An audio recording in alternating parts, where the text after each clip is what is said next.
All right. Yeah.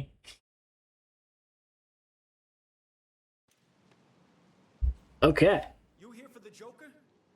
Yes, but not Maybe I yet. can help you. Come over here. Yes, but not yet. Not doing that yet.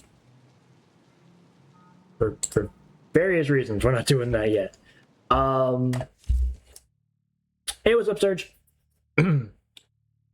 So today we are going to essentially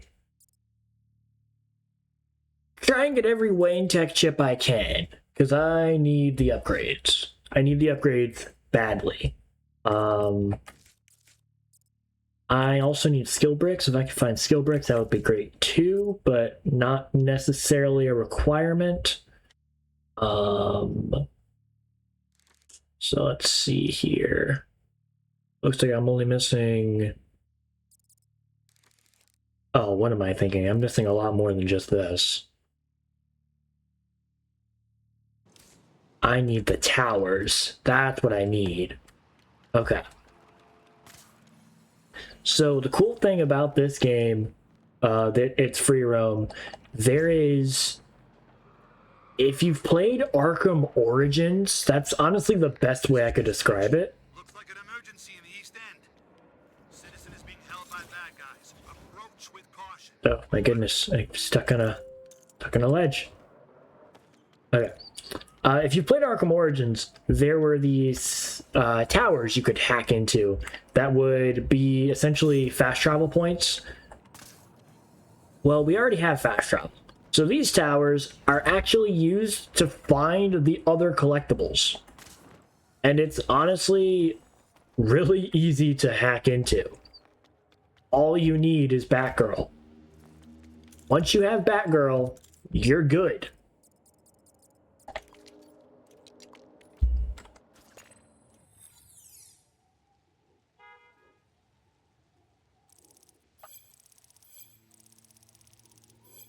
There we go.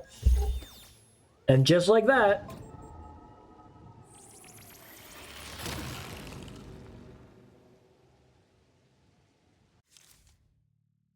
boom.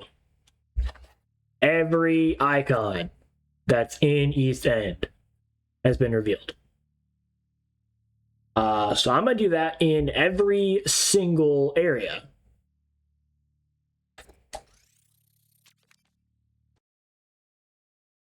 Because I would like to open up this map as fast as I possibly can. There are some things that are going to show up later on as you progress because certain activities don't spawn until other activities are done. For example, the Falcone Fortunes, which there are none on this map. Wow, that was a bad example. There we go. Some of these won't spawn until certain ones are completed because a lot of them tell an overarching story. All right, so I need to find the tower on. Incoming crime alert. Make your way to Gotham Village. Two sets of bad guys having a disagreement. Over. All right, I need to find the tower. Best way to do that is to get to the highest vantage point I can, but at the same time sticking within the range of Gotham Village, Robinson Park. There it is.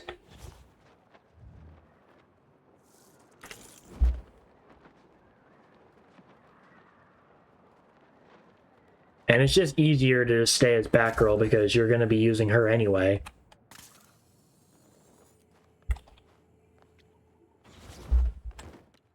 Oh, hello.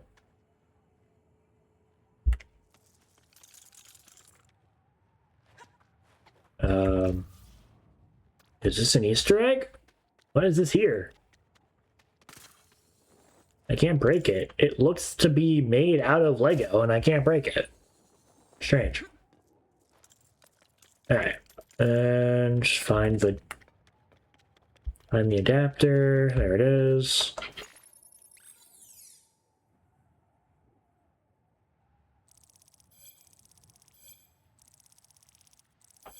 Okay. Another one down.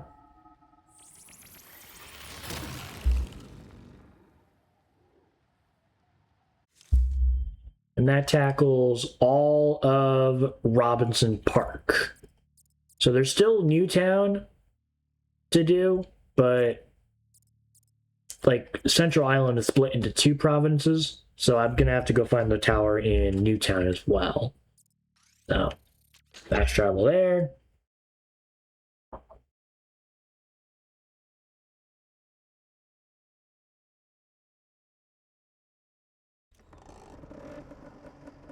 Nice driving. I didn't drive. Okay. Towers are usually at the Nice in Newtown. higher points of the map. Disagreement. Over. A lot of times they'll just be connected to... Oh, hello.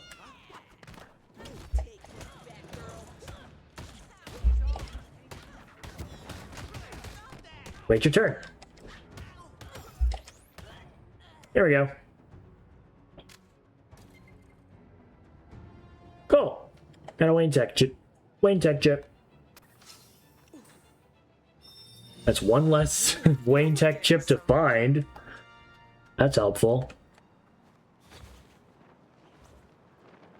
Alright, I need a grapple point.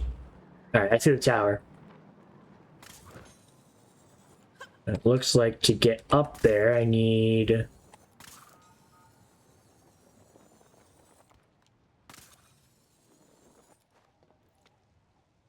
Oh, okay, I need the wind tunnel to get up there.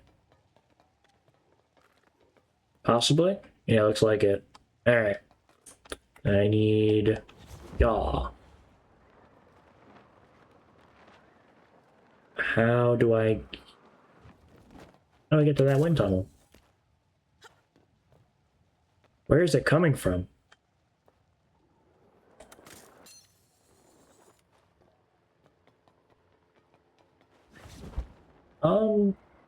Where is that wind tunnel coming from? Oh, let me just take care of that. It's not coming from anywhere. It's just a circle. That's defying all the laws of physics.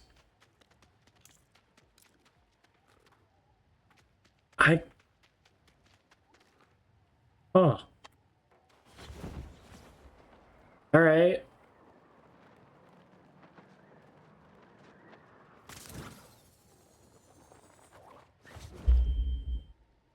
Will we crown a winner tonight, or will they fail? I'm not sure. Oh, I can't. Okay, cool. Calling all units. Assistance required in Newtown. There we go. Like some bad guys are fighting other bad guys. Over. Weird. I couldn't grapple before.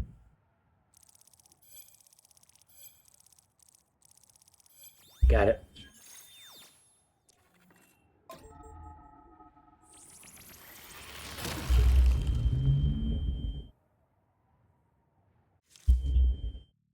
All right. That opens up all of Central Island.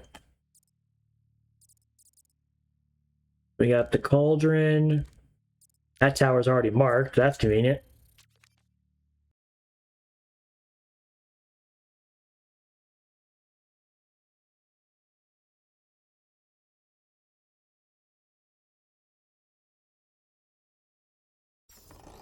Thanks for the lift. All right. Yep, I see it. Do. I hope your brain won't overheat with this little puzzle. Oh, I forgot I have. All units. Hang on. Backup requested in Cauldron North. Officers in serious trouble. Requesting backup. Over. Oh dang, my my controller's about to die. Let me just. Yeah. Nope, that's not the cord. Give me my charger. Goodness. There we go.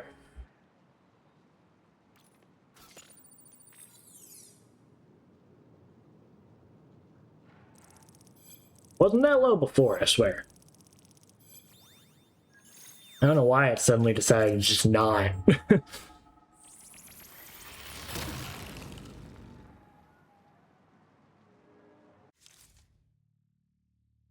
Yikes. Oh yeah, I'm only 6% done with the Cauldron North. That's gonna take a minute. I don't see a tower in Cauldron South. So let's see if we can find it.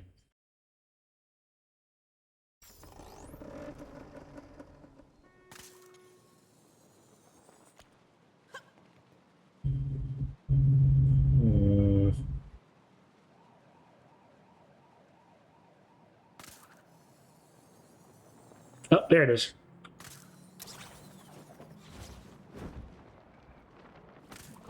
Nope, don't do that. Got it.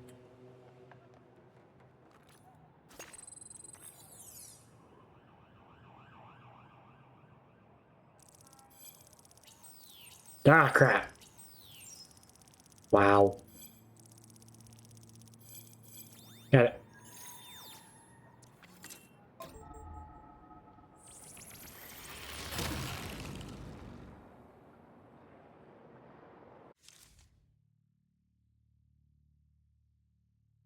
Alright, that's the south opened up. There's the tower for Old Gotham West. Pretty close to the fast travel point. That's nice.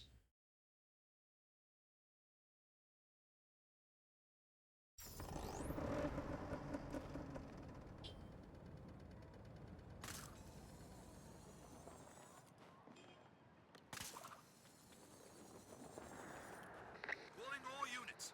Things are getting wild in Old Gotham West. Seems like some bad guys are fighting other bad guys. Over.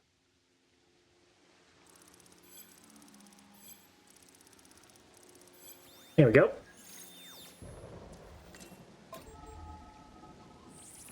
It's tedious, but it doesn't take too long to do. If you actively jump from fast travel point to fast travel point, this doesn't take long. I actually think I might just be able to glide to that one.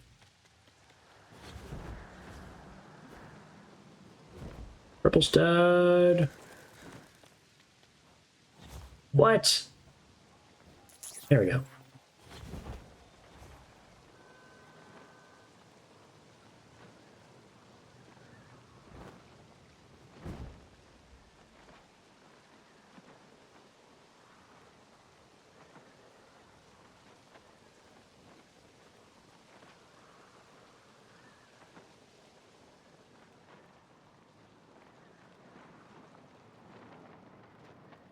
Alright, so I can find a ledge to get a grapple boost. There we go.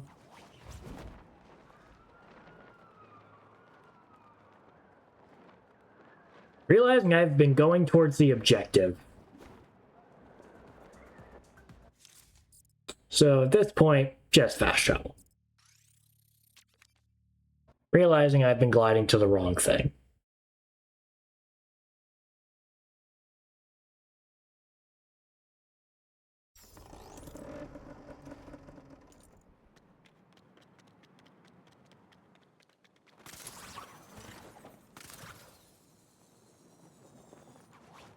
Incoming crime alert.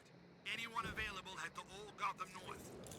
Someone's trying to sneak in someplace they shouldn't be. Over.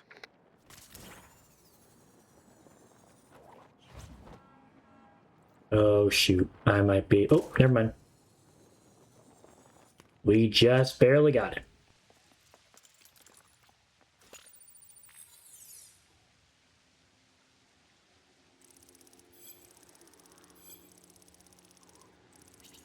What? I was in the lines. That's crap. I was in the lines.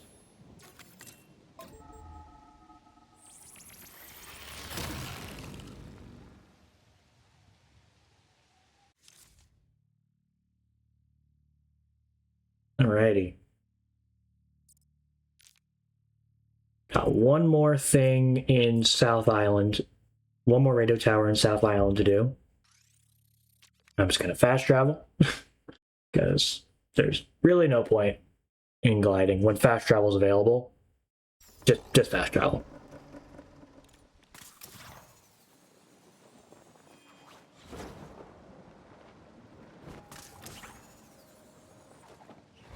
Come in, anyone on patrol. War disorder in Old Gotham South. Attempted snatch and grab in progress. Over. What? What? Here we go.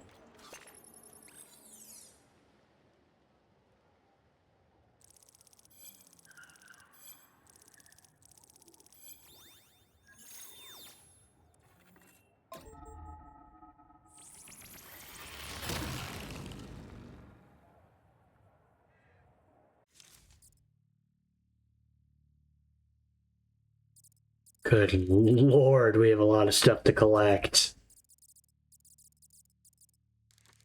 Alright.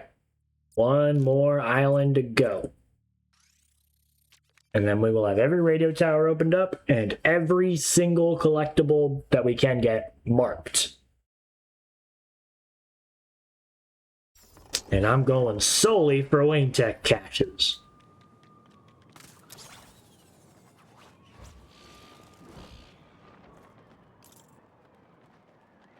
Come in, anyone on patrol. Tricor is seeing some criminal activity. Reports of someone both snatching and grabbing. Over.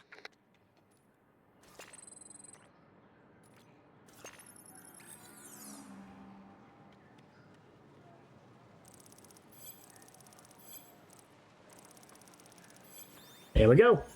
That is every radio tower hacked. It took like 15 minutes. Not bad at all.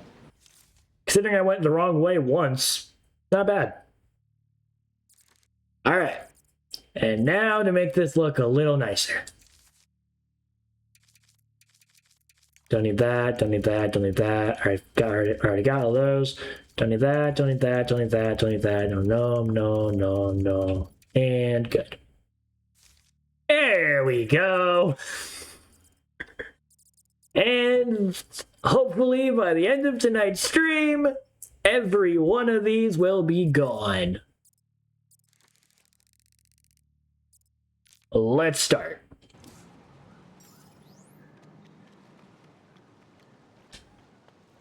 Wayne Tech caches!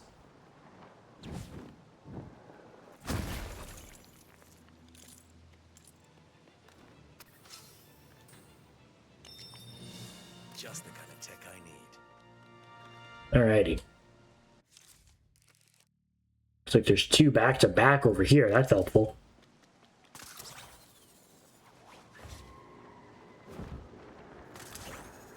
Alrighty. And because this is probably boring to watch, I figured I would also quote unquote flex my DC knowledge and pick a skin and talk about it. Because that's just what I like to do. Try like a randomizer, that'd be nice. We'll start with the top of the list. Actually, I don't know a lot about the 2025 suit. I haven't really read those. I haven't read a lot of those comics. I'm almost caught up, so that's a bad example. I've talked to death about Arkham, but we'll do a quick rundown for people who don't know.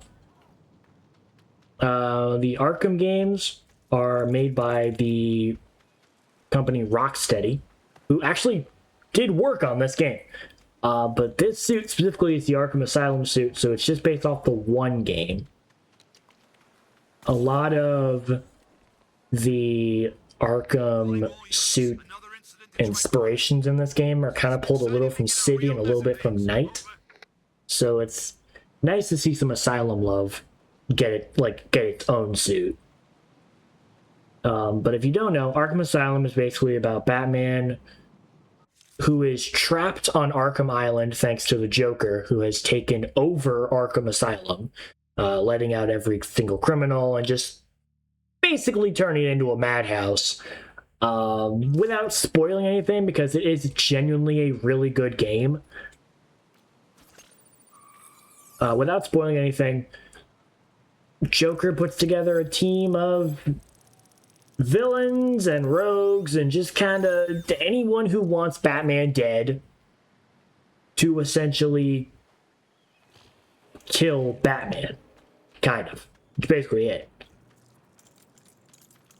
I need to turn the power on, so I need the code, which I need the drone for.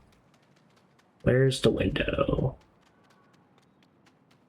It'd be a window with a code. Or is the code on the building? Code might be on the building.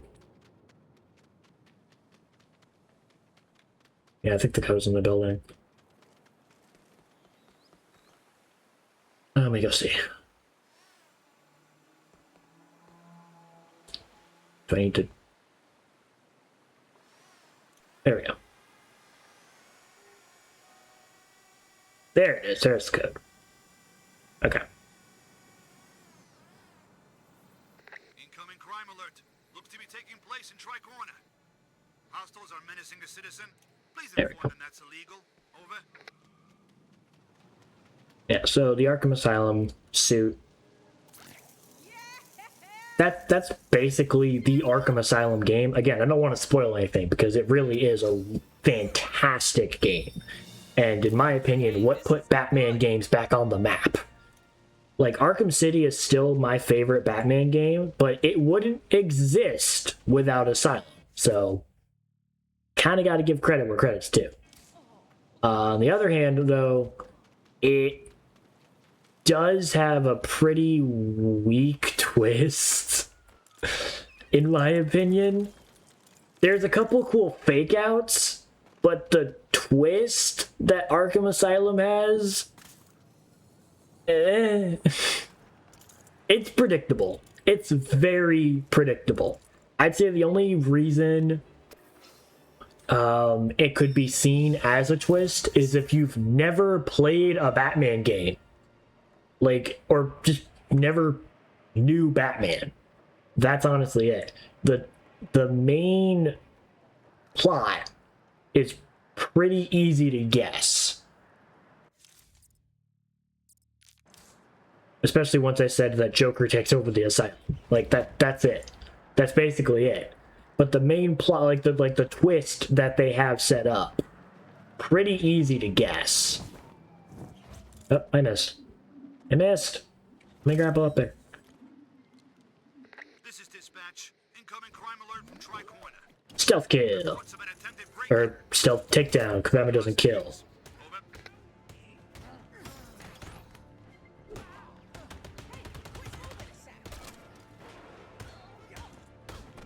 Over. Booyah! Batarang to the face.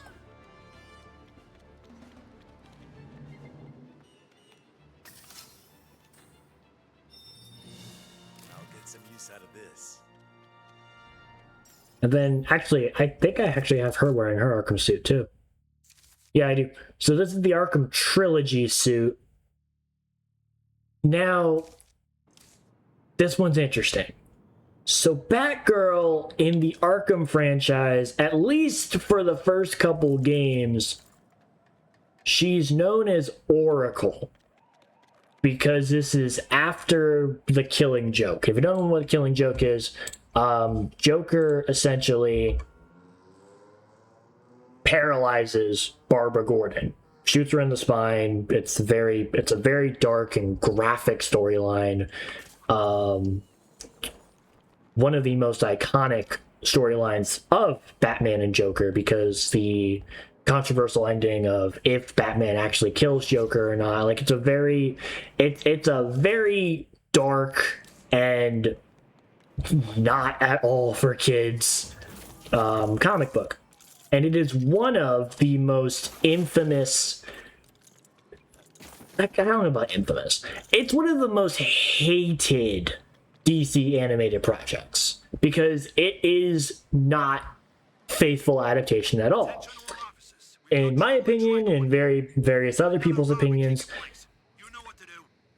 the Killing Joke movie is one of the lowest rated DC animated projects because it just doesn't have that same adaptation feel that the other DC animated projects did to other comics. Like the Under the Red Hood DC movie is one of my all-time favorites. Very different than the comic. Very different. But because of that, it still works. What am I supposed to do here? Oh, I need Nightwing. I need Nightwing. Okay.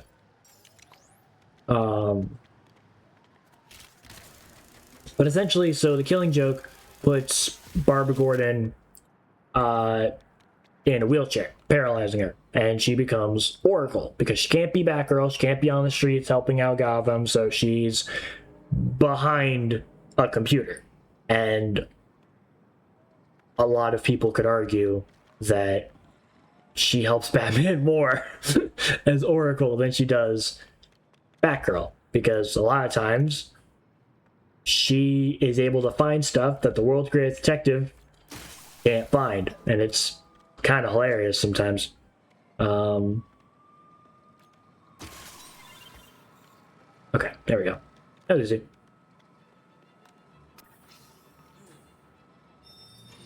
So that specific suit that she's wearing in this game is pulled a little bit from her Arkham Knight look, which is actually a prequel storyline. Like, it's a prequel level. It's DLC that takes place before Arkham Asylum because, again, she hasn't been Oracle yet.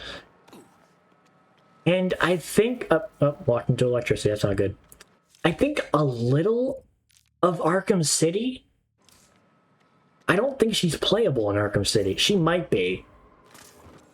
She might be playable in, like, a challenge map. I don't remember. But I think the Arkham Trilogy suit that she uses in this game is pulling a little bit from the Arkham Knight DLC level.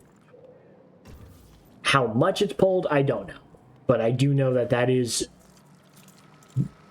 a vast majority of the inspiration.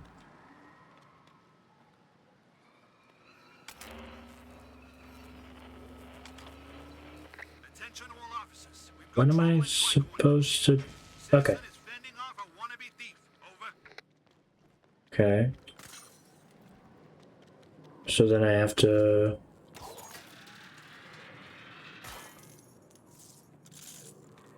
Am I, like, tuning a radio? Like, what is this? Okay. There we go. That was easy.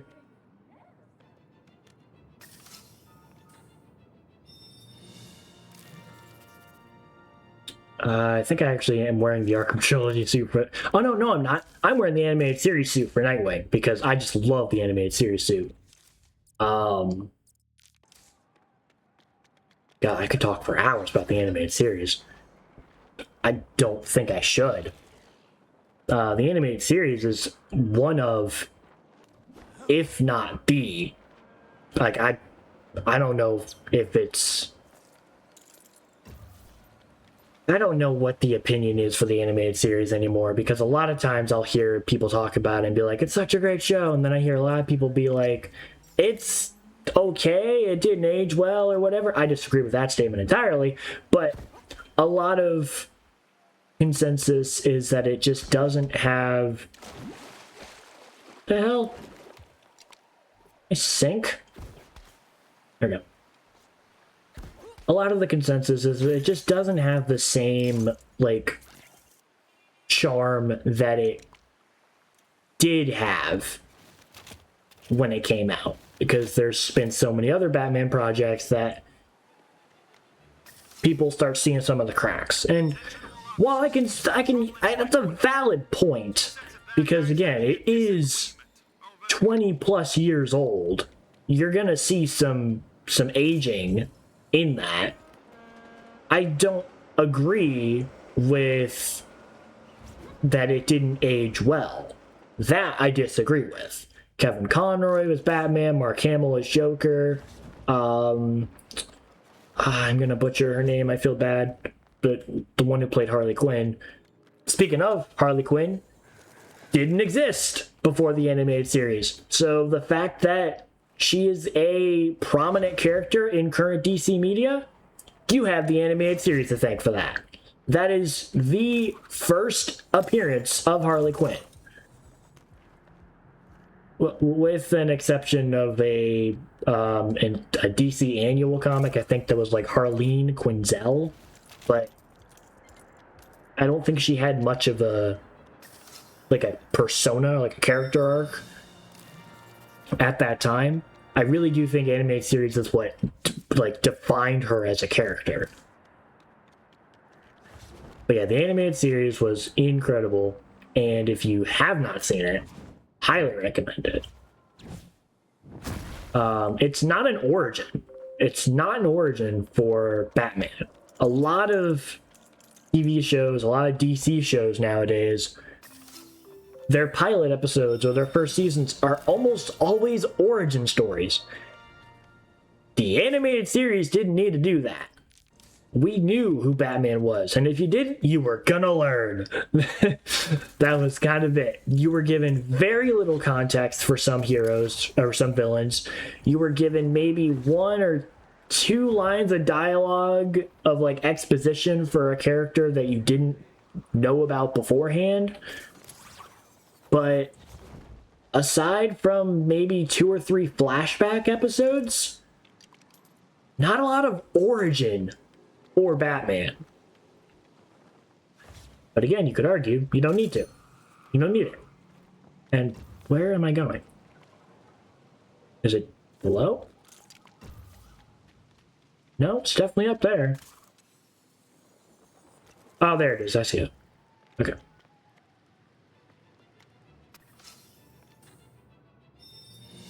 Attention all officers. We've got trouble in All right. That is all of them in Tri-Corner. So let's head to Old Gotham South.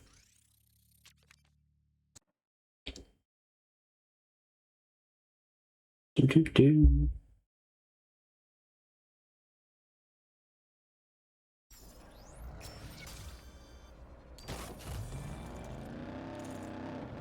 Oh, I don't have anything marked. I'm just here. Alright. Attention. We don't need to... Oh, well, now I do. Hang on. Bad guys driving recklessly in progress. Over. Stop the joyriders. This is one of the few crimes you can actually fail. If they get away, you can actually fail this crime. Doesn't really do anything for you, but it's just, you know. This is where one of those little critters There we go. you ran to. Me? Caught in traffic? I don't think so. Alright, I need to get up. And over. Head to Old Gotham South ASAP. Attempted snatch and grab in progress. Over. Alright.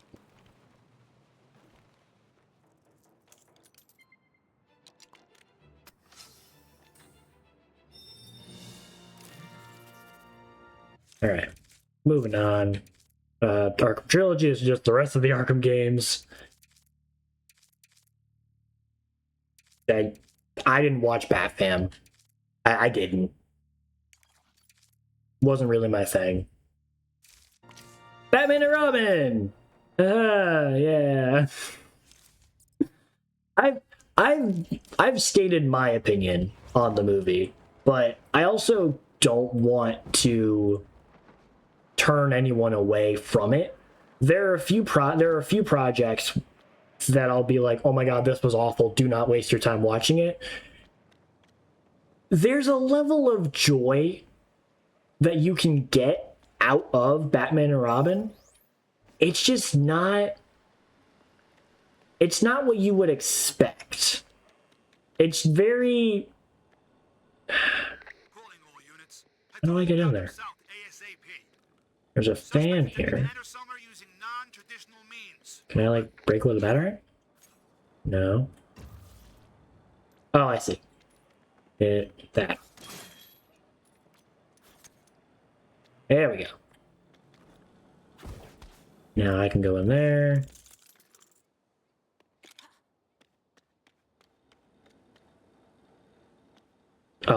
probably turn this one off. There we go.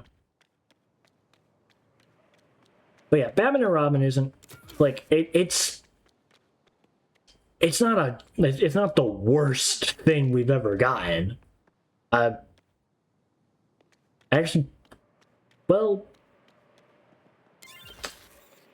live action Batman movies are odd to put that on a ranking because again, it all comes down to opinion. But Batman and Robin is the fourth. Pretty sure. Well, no, they're technically sixth if you count the '66 Batman movie and the one from the 1940s or 30s. I think it's 40s. There was a Batman movie in the 1940s that you want to talk about didn't age well. That did not age well.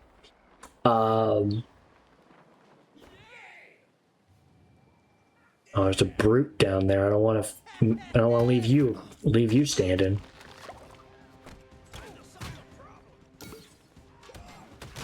Hey.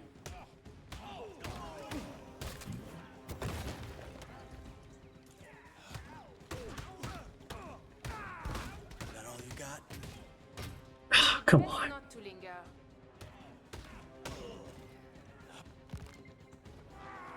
Ow, rude. Hit you in the face, hit you with a fish. Whatever I have to do. Ow, dude.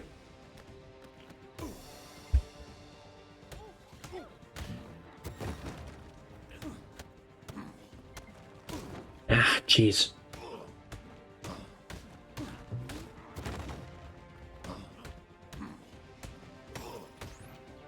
There we go. Got him. There. So we'll call it the sixth live-action Batman movie. But it was directed by Joel Schumacher. So this was the... I believe this was the movie that happened... So there was Batman Forever by Joel Schumacher and put Tim Burton in a producer role, I believe. And the Schumacher movies are deemed as the more colorful, family-friendly ones, which Batman Forever certainly tried to be.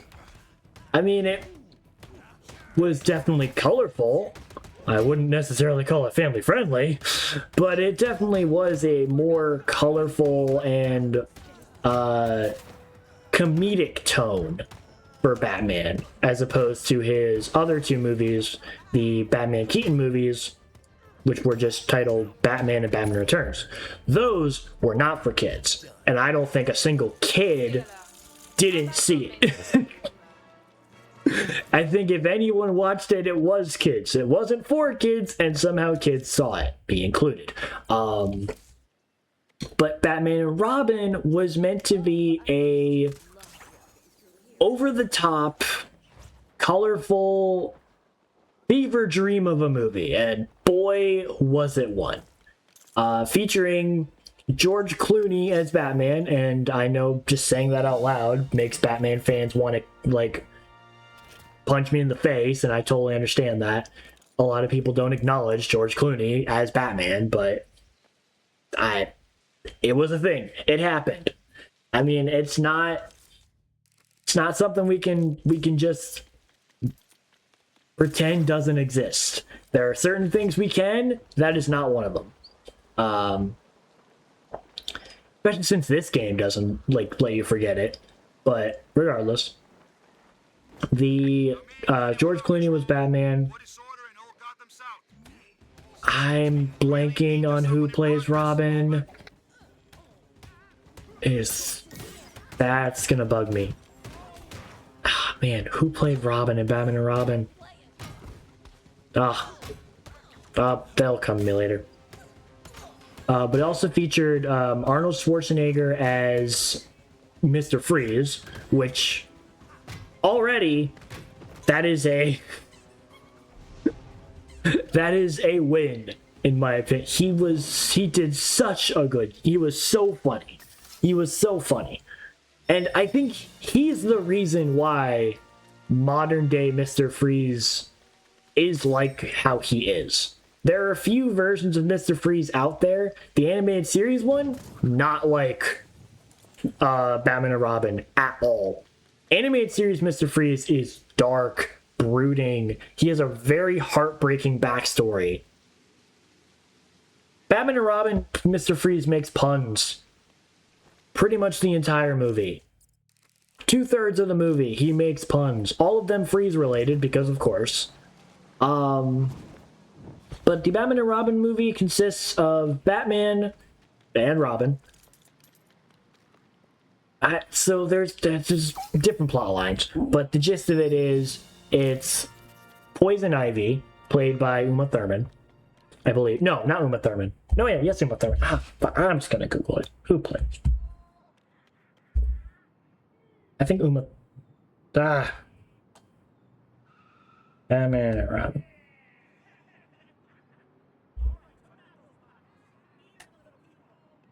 I was right, Uma Thurman. I was like, I know it's Uma Thurman. Why am I second guessing myself? Chris O'Donnell is Robin. That's who I couldn't figure out.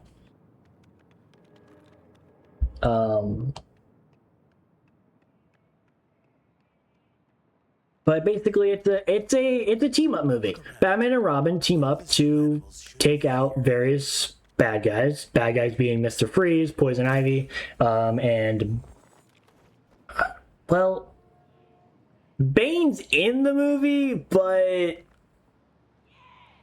it doesn't really do much. He's kind of there for other reasons that I won't go into detail for. The main two villains are Poison Ivy and Mr. Freeze. But the movie consists... Oh, also Batgirl's in the movie. Well, not Batgirl. Well, yes, Batgirl, but see how this movie can be confusing. That is Alicia Silverstone, I believe. I don't want to have to Google every single one of them. Yes, okay, I was right. All right, yeah.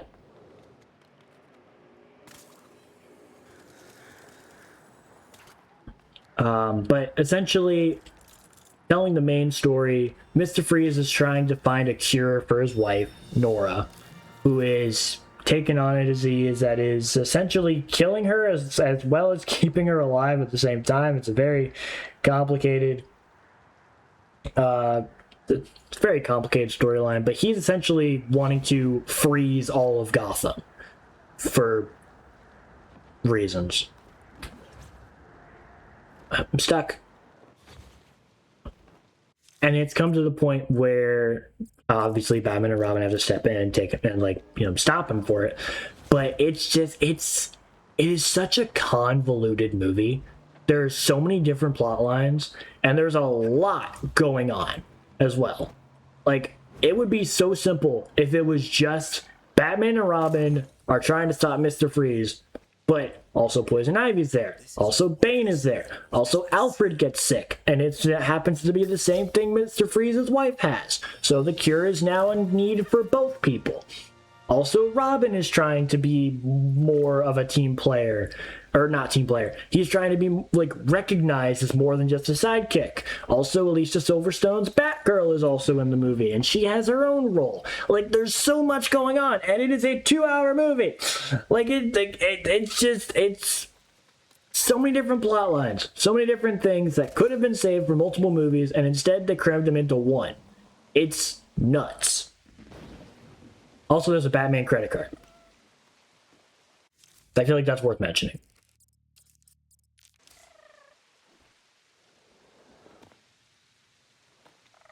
But yeah, all in all, not much to write home about. It's not a great movie, but again, I disagree with it being the worst Batman movie we've ever gotten. I don't know what the worst is. Maybe I've seen it, maybe I haven't. I don't know. But it's one of those movies where it's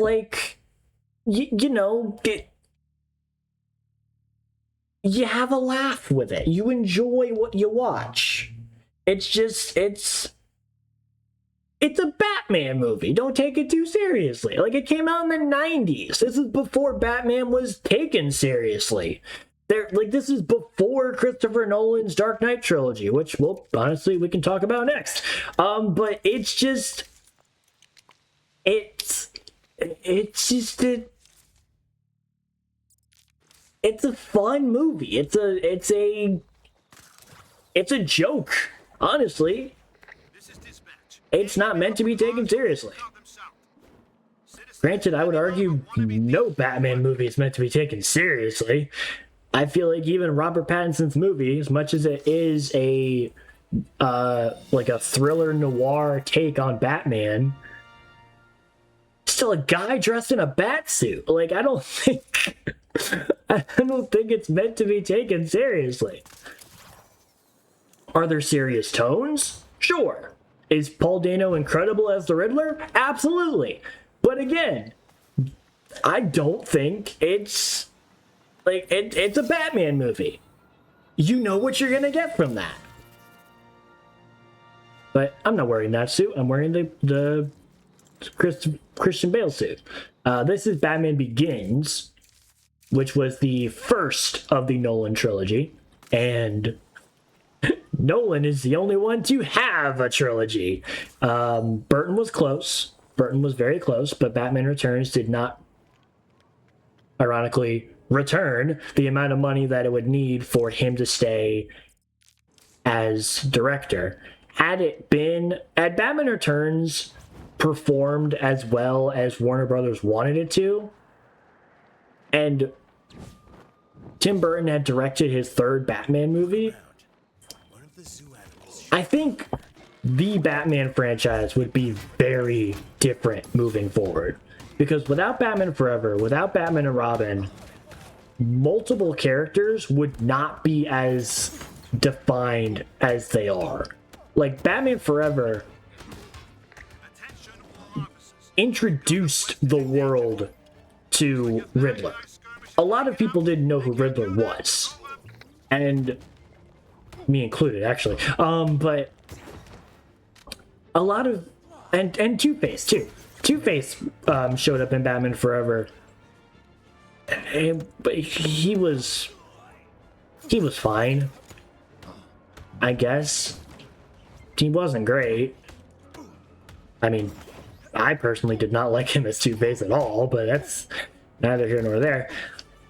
It's just one of those. It's just a fascinating thought that had Burton done what he wanted and made his third Batman movie, Batman today would be so different. It would. Like, a lot of people look at darker Batman storylines. That would have been the norm if Burton got what he wanted, because that's all he was doing was darker storylines. And that's a penguin. So the fact that he unfortunately didn't get to make his third movie and he was moved to a producer role for Batman Forever shaped what we know as Batman today. Which, again, I make the joke, it's not meant to be taken seriously. Because back then, they tried and it didn't succeed. I mean, you could argue multiple reasons why it didn't succeed. One of the main things was it was just too dark. And like I said before, kids saw that movie. It may not have been marketed towards kids, but parents see superhero, and parents see superhero that McDonald's sells toys for, and goes to take the kids to see the movie. Like, that's just how it happened. Now, I don't know everything that happened behind the scenes, obviously, but I feel like that was the gist of it.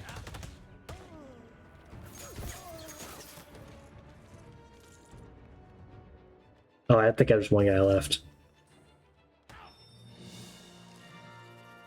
There he is. Boom.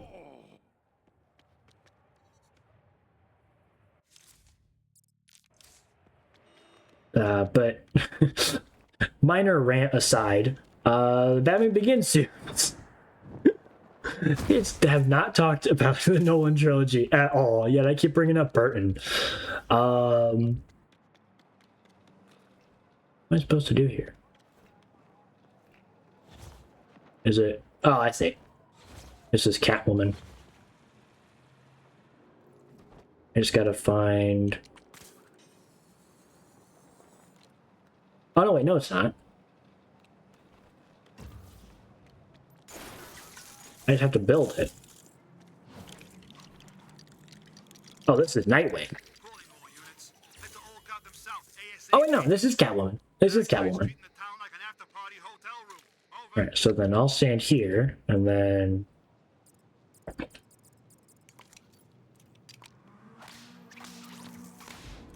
Ah, sorry. Alright, so Batman Begins suit. Nolan trilogy. First in the trilogy. This one was an origin. Best I can put it. Batman Begins. That's what you get. Now, it's not the first time they've done an origin, because again, the Keaton movie was... Well, the Keaton movie wasn't really an origin. He was already Batman, but he wasn't really Batman for a long time. They did show... They did show, like, flashbacks that, like, they showed, like, the parents getting murdered. They showcased the potential connection between Jack White and Joker and how that was a pretty solid, like, that was a pretty common one, was having Joker be the one to kill Bruce Wayne's parents. That's not entirely how it happened, but again... Movies interpret things differently. There's different answers. The main one that a lot of people reference is Joe Chill is the one that kills Bruce Wayne's parents, but there are other ones where it's like Falcone directly kills him. There's one where it's oh man, there was one storyline where I think they had one with Slade. I can't remember if he's the one that actually does it or he just puts the hit out, but I know that he's involved in one of them. That is in the wrong... I don't think it matters. I'm doing them all anyway. But the Batman Begins movie, again, it's an origin. Features Christian Bale as Batman, so once again, new actor, new storyline, new universe... new director, like another reboot for Batman. You thought Spider-Man got rebooted? Batman got rebooted. Spider-Man only got rebooted 3 times. Batman got rebooted 9. Like, it's just... and counting. It's just insane. And what's funny to me is that so many people argue or make arguments about how they don't want to see different actors as characters, yet no one bats an eye when Batman gets recasted. I think it's just because it's happened so often. They're like, yeah, all right, it's the next one down the line. Like, we knew this would happen. No Batman stays Batman forever. No pun intended. So, this was the first Batman movie with Christian Bale, and first of 3, actually, if you Nolan trilogy, obviously. This one featured Ra's al Ghul, Liam Neeson as Ra's al Ghul, which was actually pretty cool. I'm blanking on it. It's Michael Caine, I think, is Alfred. I feel so bad. That's honestly who this Alfred from the Legacy of the Dark Knight.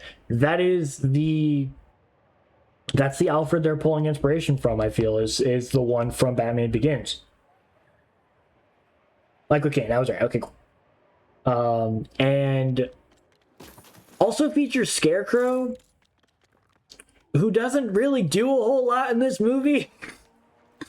He's got a few scenes, and of course the iconic where Batman is looking for Scarecrow, the gravelly, where is he? Like that's where that's the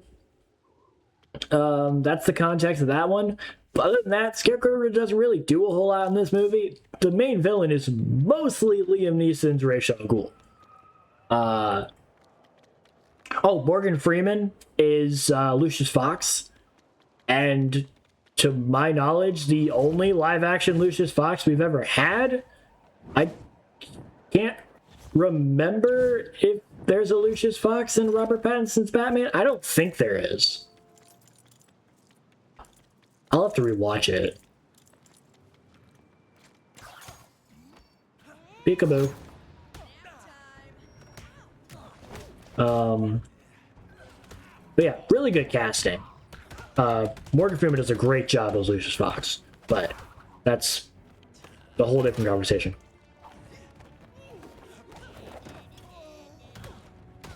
But yeah, it features Batman just beginning. Honestly, there's no other way to put it. It is Batman becoming Batman. There are a lot of like flashback sequences. There's a whole thing with him training with the League of Assassins, or I think they're called League of Shadows in that movie. I think they were only called the Assassins in the comics. Probably because they probably couldn't get that by censors. It couldn't be like, yeah, this is the League of Assassins. Be like, you get a PG-13 rating, because that's not allowed. Can't do that. So, but yeah, a lot of the beginning of this game covers a lot of Batman Begins, which is really interesting that the first suit is Robert Pattinson's Batman. It really should have been The Dark Knight, but, you know, that's fine. But featuring, it's Cillian Murphy is Scarecrow, who again doesn't do a whole lot in this movie. And there are a lot of setups for other characters that we don't see, well, yet. One of them being a tease to a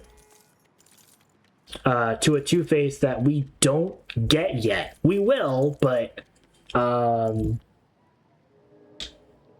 one I'm gonna have to Google because I do not know who they cast for Harvey Dent.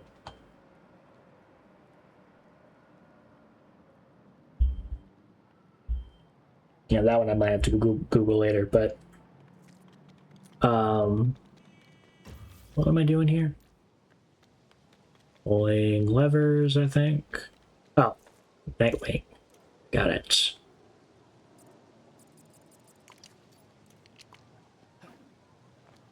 This say I gotcha, okay.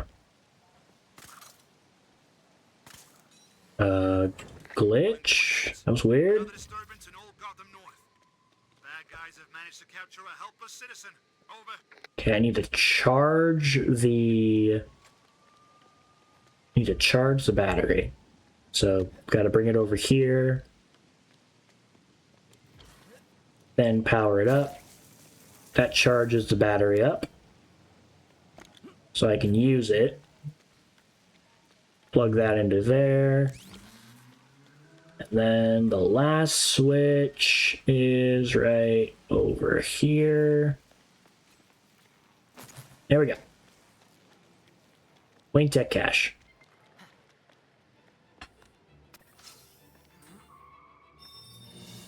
Sure find some interesting stuff in this line of work. Yeah. Yeah, that's pretty much the Batman Begins movie. It goes up against... It's an origin story. It's a really good origin story. Again, if you haven't seen it, highly recommend it. I feel like I just talked to death about the Keaton movie, but sure, let's do a quick rundown of this guy. This was the... Another disturbance The word modern in Old Gotham North. comes to mind, but it came out in the 80s. Well, 89, so the 90 era. So it's weird to call it the modern Batman, but it really is the first modern Batman movie because there is the 66 Batman and the one from the 40s. So this one was definitely the first modern Batman movie. And again, I've talked to death about it, but just a quick rundown. It features Michael Keaton as Batman, who has only reprised his role for, well, other than Batman Returns, has only reprised his role for one other movie, and it's the god-awful Flash movie that came out a couple of years ago. He was supposed to be in the Batgirl movie that got shelved at Warner Brothers because tax write-off, because they are just garbage people. But regardless, that is a conversation for a very different stream. But yeah, Michael Keaton's only been Batman. He's had his cameos and his reappearances and stuff, but if you're looking for like a Batman appearance, you've got Batman 89, Batman Returns, and the Flash movie. It's just pathetic. But the Batman movie features Batman going up against the Joker. There's a few other storylines in there, but the gist of it is Jack Nicholson plays Jack White, aka Red Hood 1, aka the Joker. That is essentially the plot. Batman versus Joker. But honestly, what more do you need? It's incredible. The music is fantastic. Danny Elfman, an absolutely insanely good composer. Like, if you have not listened to the score, do yourself a favor and listen to it. It's insanely good. Oh, did I not click on all of them? There we go. That was weird.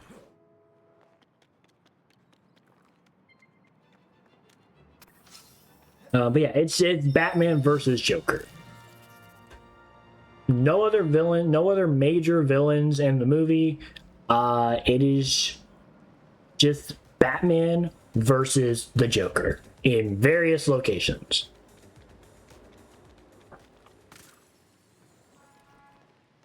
It's honestly all I can say. Genuinely. Like, that is... I'll pull up another thing. Like, I've been fact checking myself just to make sure I'm good, but I'm looking at this and this is just that. Batman versus Joker. Yeah. That's pretty much it. Kind of crazy that that's seen as one of the better Batman movies, and it's simply Batman versus Joker. Let's see. Batman Beyond. Oh, boy. Well, first of all, just to put this out there, that's not Bruce Wayne. That is Terry McGinnis. This is the Batman of the future. And the best description I can give is this is a future slash spin-off slash continuation of the animated series. It features Kevin Conroy as old Bruce Wayne. Mark Hamill does reprise his role as Joker, not spoiling how, and it's just it is another Batman animated show. But instead of Bruce Wayne being Batman, it is Bruce Wayne training a new Batman, Terry McGinnis, as Batman Beyond, the Batman of the future. And honestly, it's fantastic. It's funny. It has really cool villains. It has really great action. One of the movies, the Batman Beyond Return of the Joker, seen as one of the better animated Batman movies. I mean, I still think Mask of the Phantasm takes first place, but that's my opinion. you can all like everyone can have their own opinion. Like that's I'm not gonna. I am one of the people, especially when it comes to DC Comics, I do not like disagree or not disagree. I do not like hate on anyone's opinion for a DC comic, movie, TV show, game, like because it's your opinion. It's your opinion. Why waste my time arguing with you if I don't share that opinion? Okay, moving on. Like that's just I'll never understand that. I'll never understand why people argue for hours on end, especially when it comes to Star Wars. My God. Hours on end about someone that doesn't share your opinion. Sorry? Like, what do you, like, that's, I don't know. It's so dumb. It's so dumb. So if you have an opinion on DC Comics or anything really, and I don't share it, that's fine. I won't. I literally do not feel like wasting my time arguing about it because there's no point in arguing. I'm not going to change your opinion, and if I do, I honestly, I mean, that's a whole different thing. If I change your opinion on something, that's definitely something. That could really be a bigger question. Like that's a different conversation. If I don't want to change your opinion on anything. I'm not a journalist or a reviewer or anything like that. Like I shouldn't have any authority to change anyone's opinion.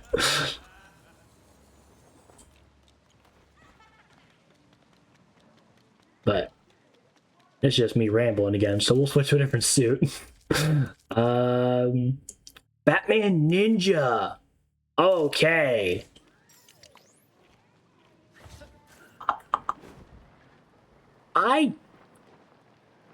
This one's a really hard one to explain.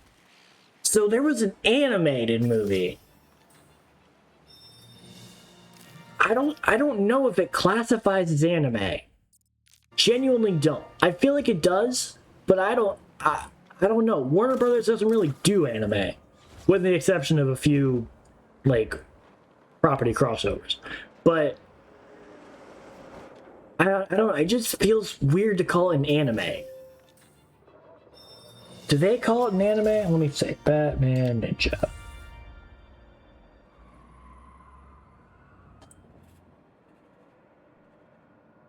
Japanese American animated film.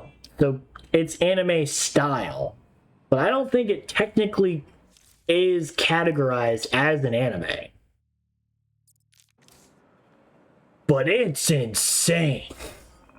It features Batman, Joker, Harley Quinn, Penguin, Nightwing, like so many Batman characters in a feudal Japan style. Like it's insane. The art style, the action, the voice acting, it's incredible. And there's rumors that there's supposed to be like more with it. Like there's supposed to be like there was a sequel that came out last year, but there's rumors that there's supposed to be more with it, like more comics, more movies, more stuff with it.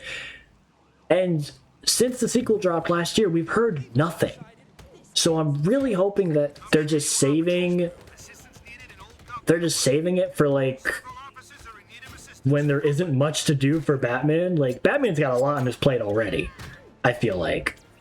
With this game and the Batman Part 2 with Robert Pattinson coming out next year, James Gunn supposedly doing his Brave and the Bold movie at some point. We still don't even know who's playing Batman in that one. Like, Batman's got a lot on his plate. So I feel like when he no longer has a lot on his plate, we'll start seeing more from like Batman Ninja and Gotham by Gaslight and various Elseworld-like storylines. But the best way to describe Batman Ninja, it's a time travel movie in the best way I can put it. It features Gorilla Grodd and his I don't know if he has a name for it. It's I can't remember if he has like a name, but it's a time machine essentially, and it causes this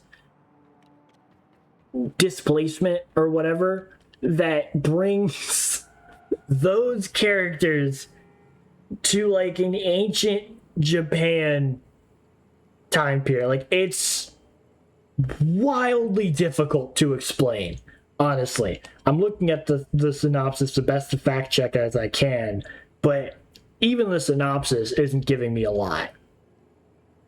It is such an insane storyline, but it's such a good movie. It's so good. It's rated PG-13, which, in my opinion, is one of those PG-13 movies where it just skates by, because it would be an R rating if they just changed a few things. Is today the day you'll fail one of my tests?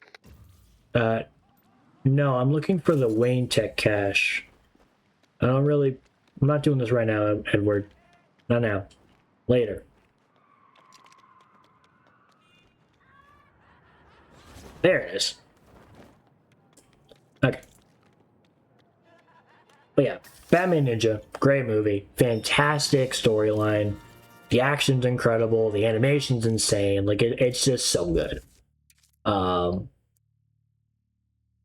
Batman Prime, not much to say about it. This is just Lego Batman. You opened up a Lego Batman set when you like those little 8+ sets. This was Batman. Moving on.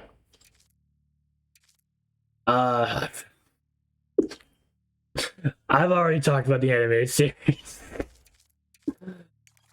Ooh, okay. This one was different. This one was very different. Batman Brave and the Bold. Think of this one as a Batman team-up show. That was it. Batman teamed up with a hero of the week to fight a villain of the week. I believe it was Diedrich Bader that played him. Let me just double check. I'm hoping I pronounced that right. But yeah, Diedrich Bader. He plays Batman. That cast is wild. John DiMaggio, Will Friedle, Tom Kenny, Jeff Bennett, D. Bradley Baker, James Arnold Taylor, Kevin Michael Richardson, Tara Strong, Steve Bloom. Like, I'm just reading the cast list. And that cast is stacked. But yeah, again, it was a team-up show. Batman teamed up with a hero to fight a villain. There were ones where Green Arrow, Blue Beetle, Aquaman to fight villains like Clock King, Music Meister, Penguin, Mr. Freeze. Like, that was kind of what it was. But it was very... Oh, what's the word I'm looking for?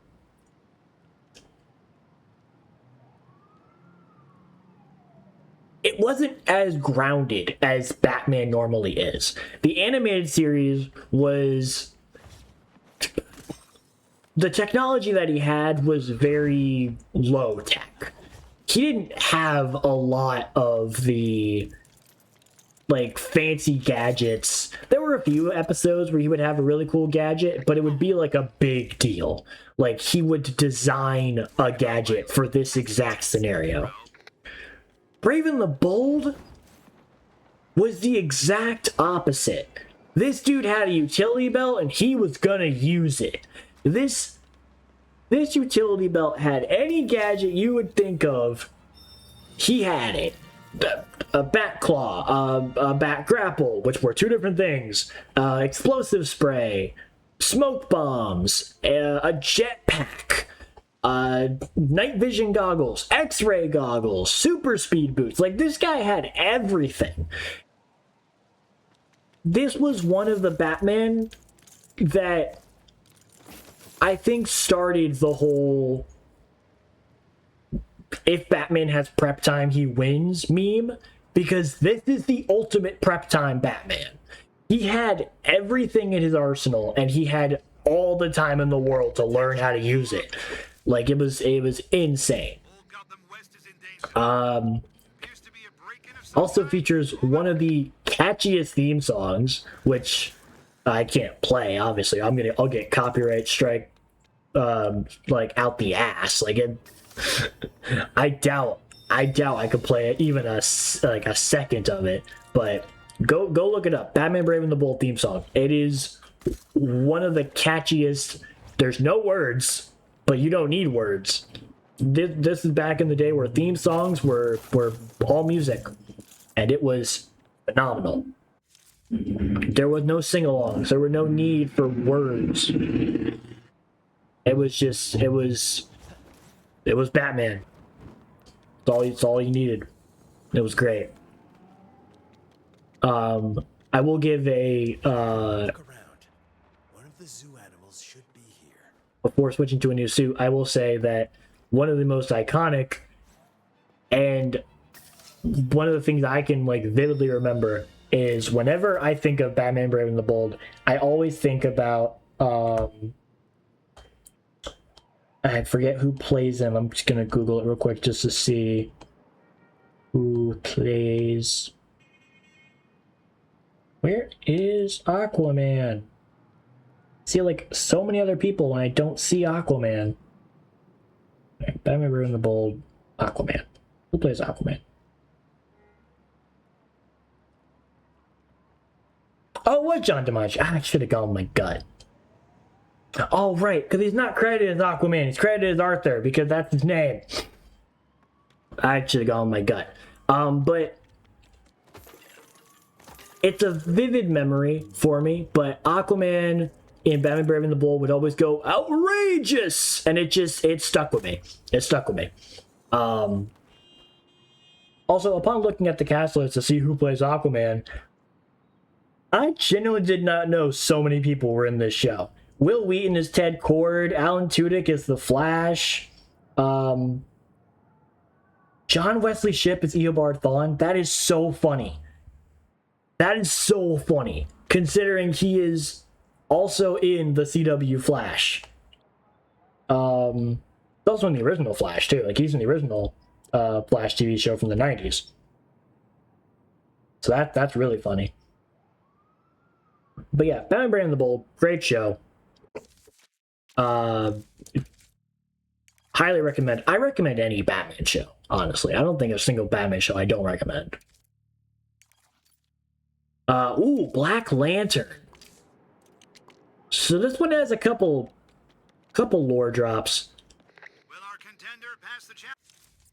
While it does say it's from the Blackest Night storyline, and that is technically true, there's more to it. This is the Black Lantern Batman. If I can remember right, it's been a very long time since I've read that comic, but this is post.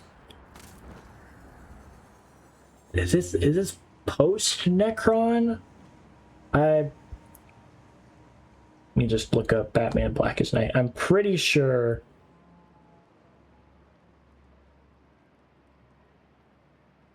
This is post the Necron War. Because this is part of the main series was Blackest Night. There wasn't there was, but the idea was it was a Green Lantern storyline that stretched across the DC universe. But unlike most Batman storylines that features Batman trying to go up against these superpowered villains and being just a mortal with money, he actually gets the Black Lantern ring for a very specific reason that honestly would take me a very long time to explain the entirety of that storyline. I think I need to drop it over here so I can grapple it. There we go. Attention all officers. Gotham West is in danger. Officers needing urgent backup. Over. But it's just it's such an interesting storyline. Essentially, Necron has brought people back from the dead. That's honestly the best way I can put it. The Black Lantern ring just kind of brings people back from the dead, and it gets on to Batman because he's dead. That's a whole different thing. It's like a fake body kind of story. It's so hard to explain, the Blackest Night storyline, and I don't have all of it memorized, so I would have to look it up, and I don't want to have to look it up and just have like me read a bunch of things on the screen. So the gist of it is, this guy, he's dead. Moving on. Bronze Age, the Bronze Age Batman.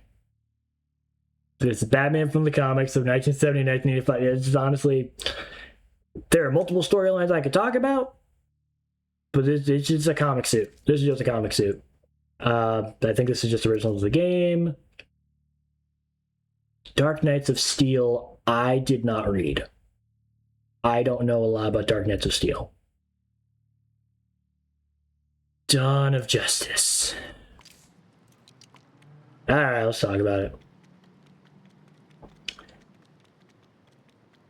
A lot of people say Batman and Robin is one of the worst Batman movies. Gotham West. And again, Multiple curs are in a fuffle. I disagree. This is a kerfuffle. Over. I think it can be fun. I think it can be funny. I think it can be very colorful. And it's very hard to make a bad Batman movie. But boy, did they get close. This movie, first of all, not even a Batman movie. This is from Batman v Superman, Dawn of Justice. The second DC Superman movie in that Zack Snyder duology, I guess. He only made 2 movies.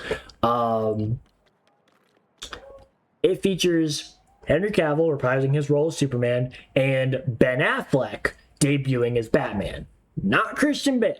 He is not Batman anymore. This is after the trilogy. It's after they reboot once again, because they always reboot Batman. That's always a thing.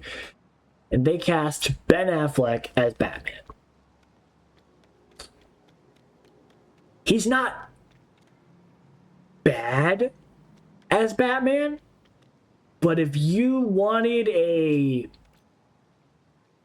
I don't know what to describe him as. If you wanted a Batman that was oh, I get it. I have to hang on a second. I have to rewire this.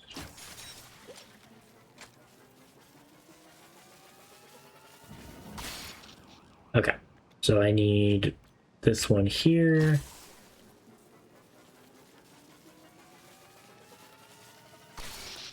And what? How is there already power given to this? There shouldn't be.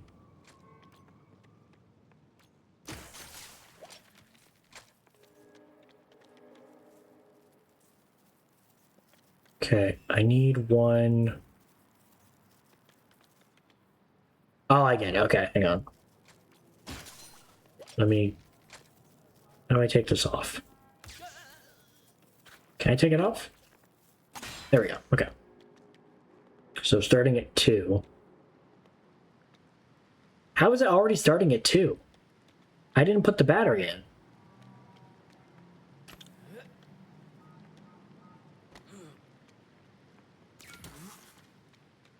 That's 3. How is this already starting at 2?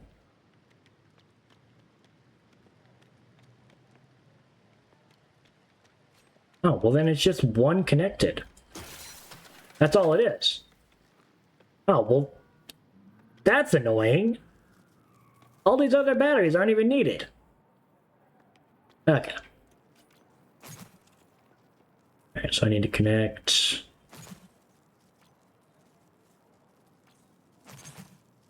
Oh, I hit that one by accident.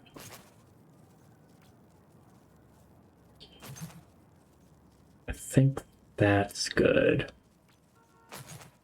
And then that there. Oh wait, no, crap. There we go.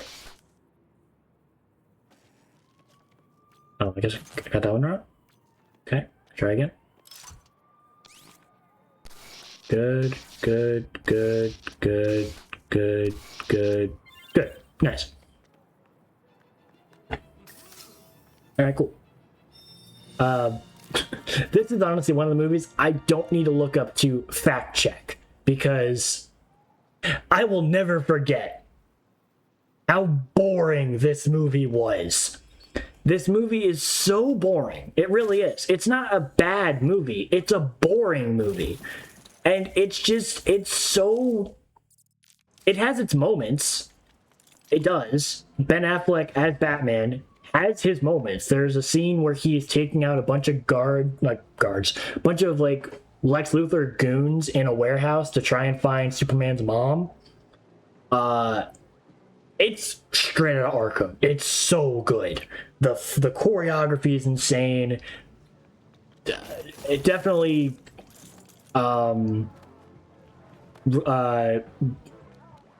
panders to the joke where it's like Batman doesn't kill, but he certainly assists.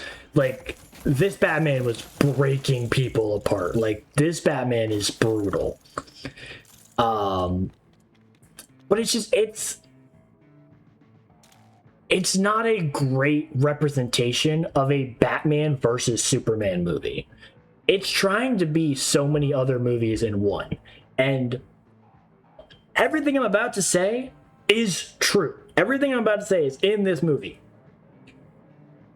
Lex Luthor hates Superman, tries to convince the public that Superman is not a hero, and a lot of people see him as a god. So all Lex Luthor tries to do is show people he's not a god by bringing the devil to kill him. The devil in question is Doomsday. How does he do this? Well, he takes his own DNA and Zod's DNA, General Zod from the end of the first movie, to make Doomsday. And somehow it works. That is one plot line. There's also another one. Batman's in this movie. Batman is a vigilante that Clark Kent / Superman does not approve of. He is like, this guy is he's above the law. He acts like he's above the law. We should take him down. Like, we should essentially rein him in. And Batman is talking how Superman is acting like he is, because he's an alien, he is just not a good hero for the people, and he's seen as not an everyman. Batman believes he's the everyman. So there's a line in the movie where that is quoted constantly, like, if there's like a 1% chance that he's a villain, he needs to be stopped, like that kind of thing. It's wildly insane that is the reason why Batman doesn't like Superman and why Superman doesn't like Batman. Like, it's a very stupid reason, and to my knowledge has never been recreated. There are a couple storylines where like Batman and Superman are like at each other's throats, but for very different reasons. They have conflicting ideologies, and that can be seen in this movie. For a solid 2 seconds, it really isn't. It's just not. It's not a good representation of Batman or Superman, mind you. Also, Wonder Woman's in this movie. Yeah, she's in it. Does next to nothing, but she's in it. They also tease a lot of the other Justice League members because they're trying to set up the Justice League, and that's definitely a thing that happens. They definitely tease the Justice League, and that does happen. But I mean, it's just a very it's a packed movie. It's a packed movie, which would make you think it's not a boring movie. Like, oh my god, there's so many things going on. How could this be boring? Because they don't do anything with half the stuff. The Batman versus Superman is 10 minutes of the movie, and it's the near end of those 10 minutes. And the reason why they even are fighting in general is Lex Luthor captures Superman's adopted mother, Martha, and says, "Go kill Batman." And Superman's like, "I need to save my mom, so I'm gonna go fight Batman so he doesn't kill her." And Batman wants to fight Superman for a whole different reason, does not know anything about this whole Martha kidnapping thing, which it's just, it's so dumb. It's so dumb.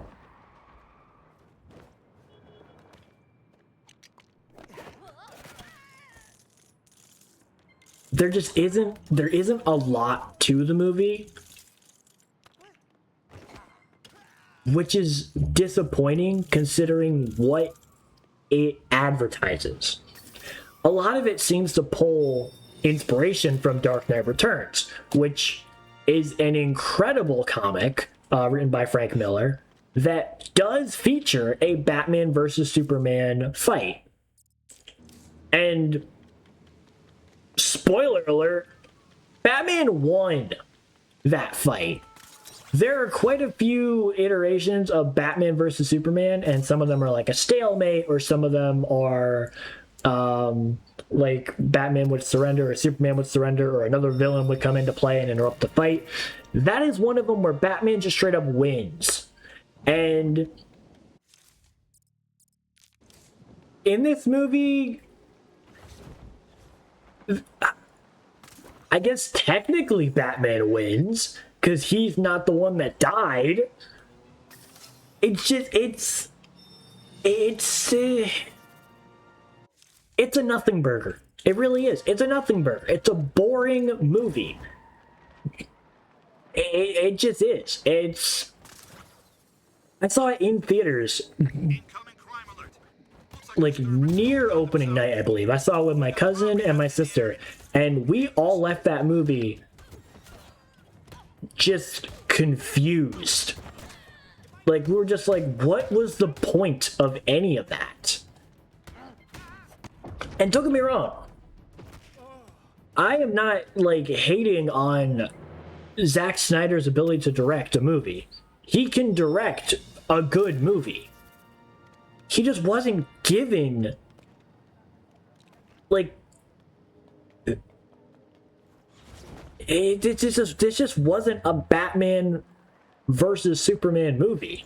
This was a, let's try and tease a DC universe 2 movies in. New stuff just in. Like, Marvel's already killing it with their universe, so we should do that too.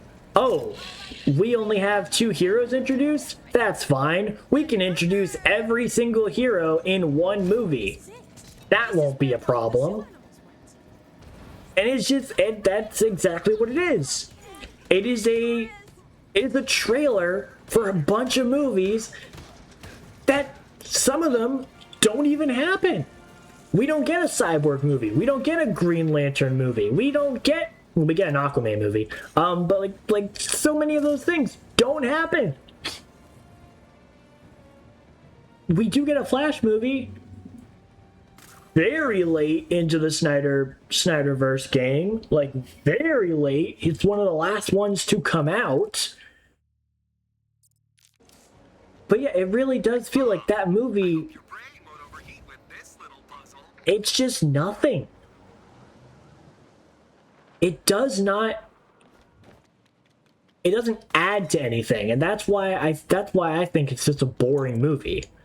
Batman movies, especially beforehand, like the Keaton movies, even the Val Kilmer movie Batman Forever, and George Clooney's Batman and Robin, and of course Christian Bale's trilogy, all of them added to something. They introduced a new villain, they introduced a character, they introduced a storyline, there was an adaptation of a storyline. Gotham West. Multiple curs are in a This one didn't do that. It was a sequel to a movie that is in no way related to the Batman v Superman storyline that they were trying to tell, and it just didn't connect to anything. It tried opening pathways to connect to other things that weren't introduced, like Wonder Woman, Aquaman, Cyborg, Flash. I think Lex Luthor teased something with Deathstroke. I can't remember if that was in the Ultimate Edition, like the R-rated one. But it was just it's nothing to write home about. If you haven't seen it, I mean, I just spoiled it for you, sorry. But if you haven't seen it, you don't need to. You really don't. And I know I said in the beginning that I would never, tell someone not to watch something. I'm not telling you, I'm not saying don't watch it. But I'm also, it's not a necessity. You can go your whole life without seeing this movie, you're fine. Genuinely. You're not missing much. You're not. And it's unfortunate though, because it was set up to be such a good movie.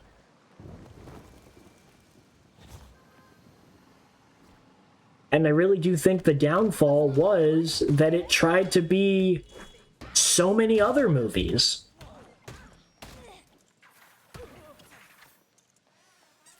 It was... Yeah. Not much else I can say about that one. That I haven't talked to death about. Alright.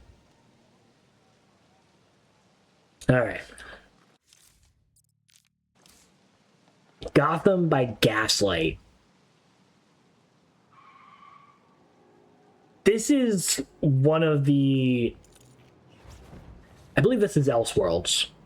Elseworlds are essentially storylines that are not considered canon to the main timeline, but also not in an alternate Earth. There are a lot of different Earths that are still considered canon. This was just a straight up an Elseworld storyline, something that was just its own thing. It was a nice little, fun little adventure, but nothing that happens in it is canon. So you can just play around with it and do whatever you want. This one, similar to the Batman Ninja kind of thing, where it was characters that were modern day and brought to a different point in history. This is more a London Victorian era style. It wasn't a time travel thing. It was a what if kind of thing. So it wasn't time travel. It wasn't Batman going back in time to ancient Victorian London. Ancient Victorian London, that sounds weird, but Victorian London. It wasn't a time travel storyline. It was a what if. Bruce Wayne, Batman, various other characters, they had already existed in this timeline before. This wasn't an anachronism or an anomaly or some time travel thing. This is just how it's been for this timeline. And it is essentially a murder mystery where Batman is trying to stop Jack the Ripper, who has framed Bruce Wayne. And it is so good. It is so. There was a movie that came out recently. I actually don't know when it came out. When did the movie come out? Two citizens are engaged in a struggle over some valuables. Over. Gotham by Gaslight movie. 2018. Wow, okay. So pretty recent.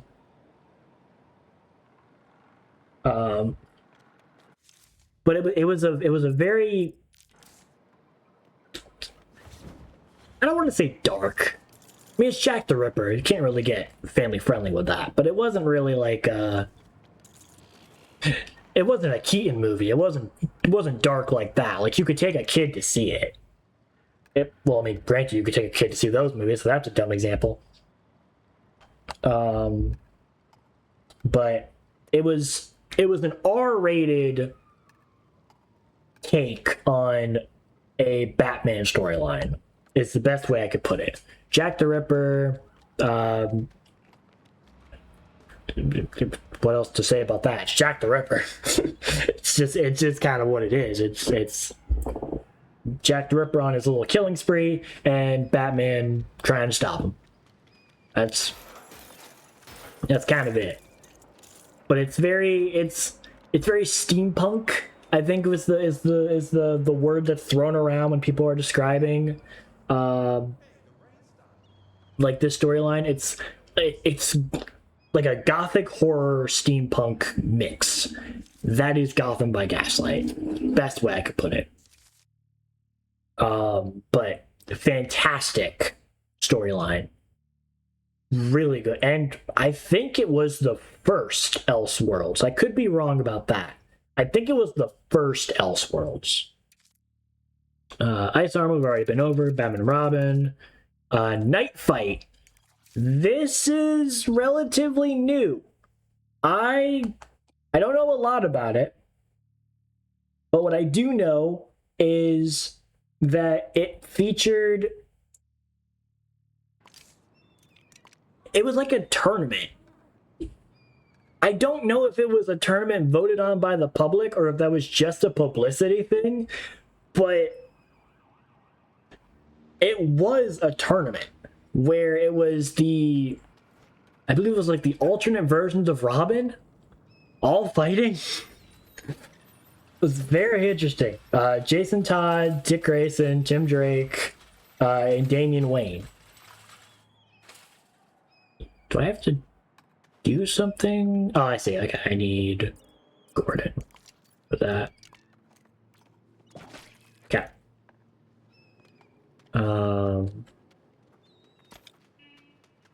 But yeah, this was very recent. Like I think it was late 2025. Like it says like the description says 2025, but I think it was like late 2025. Like, we're coming up to, like, maybe less than a year that this was released. And to my knowledge, still released stuff in 2026. Like, I don't think it was a one-time, like, a one-issue run. I think it actually had, like, a legit run. But yeah, it was part of the DC KO event, which was a whole, like... tournament thing. Like if you go on DC's social media, I think they still have the brackets pulled up, so you can see just how absolutely wild that could get. I want, yeah, I'm trying to get all of them, but do it best I can. But yeah, this one was. It was a winner-takes-all tournament with the various Robins. It was really interesting. Booyah. Okay. Nightmare Suit, Dawn of Justice. I'm done talking about that movie. This is original to the game. Mask of Tengu. I don't know a lot about Knight's End. I do not know a lot about Knight's End. So I don't want to talk about it and say something wrong. Although I probably have been doing that because again, I don't have all this written down. This is all going off of memory and like 2 to 3 second Google searches to fact check if I'm right. But yeah, I probably should have written a lot of this down. Did not come prepared. Because I could talk about Batman for hours, but specifically, I would need to write stuff down if I was going to have like a discussion about it. So, but let's do the retro video game. That is the NES Batman. Next, Sonar Suit. Did we not talk about Batman Forever? I feel like we did. Oh, I must have like glossed over it when I mentioned Joel Schumacher and Tim Burton. This was the third modern live action movie, Batman Forever, with Val Kilmer as Batman. It featured Jim Carrey as Riddler and Tommy Lee Jones as Two-Face. That's about it. It was a very colorful movie. It was a very fun movie. It was a very high action movie. Jim Carrey does an over-the-top interpretation of Riddler, and probably one of the few Riddlers I've seen emote more than the Arkham one. It really does feel like this Riddler and Arkham Riddler share that in common, because the Paul Dano Riddler is very dark and menacing, and he's more of a like in the shadows villain. This one was not. Jim Carrey's Riddler was very open about his crimes he was committing, to the point where he would do them on national television, and he would even announce that he was doing things on national television. But yeah, the plot of this movie, essentially,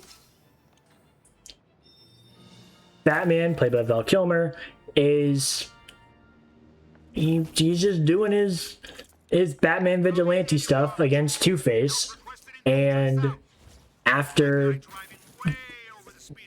I can't remember if he gets away or not. I think he's just defeated, and we just be like, until next time, Batman, kind of thing. But it's just Batman versus Two-Face is the best way I can describe that. How did the crime get stopped? We didn't do anything. What just happened? How did the crime get stopped? Alright, but yeah, so it's just Batman versus Two-Face, and then for the most part, it's just kind of,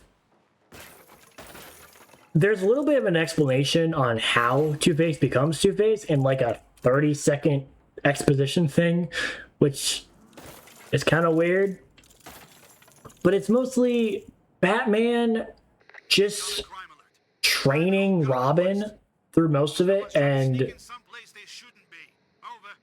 this is Chris O'Donnell's first appearance as Robin. He shows up in Batman and Robin, which is interesting because Joel Schumacher comes back to direct, Chris O'Donnell comes back to play Robin, but it's an entirely different Batman. So it's funny that that happens. But it's it tells the typical Robin origin story. His parents are killed at the circus. Batman is at the circus when it happens and takes in Robin under his wing, training him to, or takes in Dick Grayson under his wing, training him to be Robin. This one does it a little weird, considering he's supposed to be a kid, like a young kid, and it's Chris O'Donnell as Robin, who is not a kid. So they're trying to like all these little undertones where it's like, you're just a kid, you shouldn't be doing this, and I'm like, dude's in his like 20s, maybe at the time. Like, he's not a kid. This is a grown adult pretending he's like, I think he was supposed to be like 12 or something, because it was like 10 to 12 is like the common the common age range for Dick Grayson. But it's just it's Batman and Robin versus Two-Face and Riddler. Guys are fighting? No, why? Check it out. Over. Really the best I can describe it. There's a lot more I could talk about, but there's a lot. There's a lot. All right. I brought up Robert Pattinson's Batman quite a few times, but for an official description, an official synopsis on this Batman, buckle up.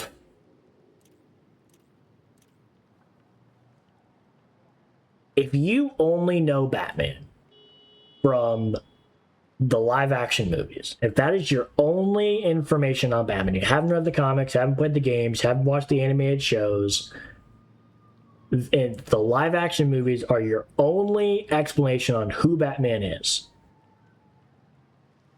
this movie does a fantastic job showing you who Batman is.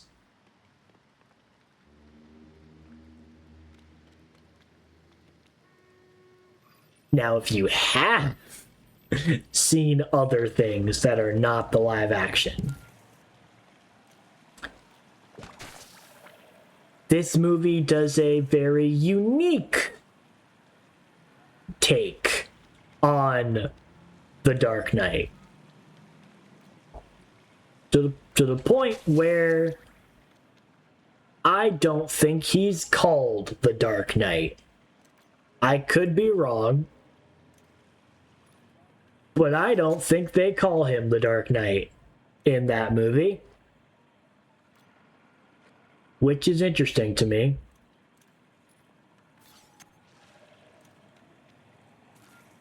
Alright, I do that one. How do I get...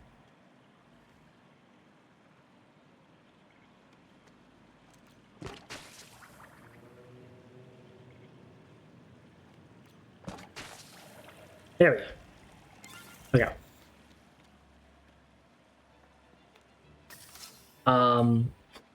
So the Robert Pattinson movie, The Batman,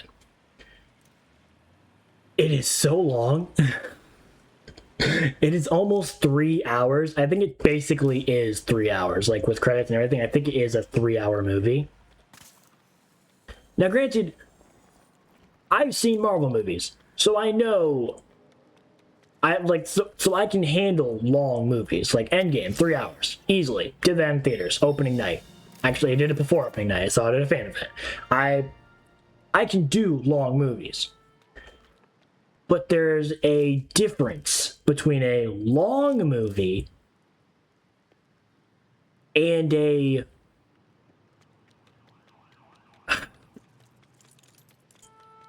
dragged out movie. And this one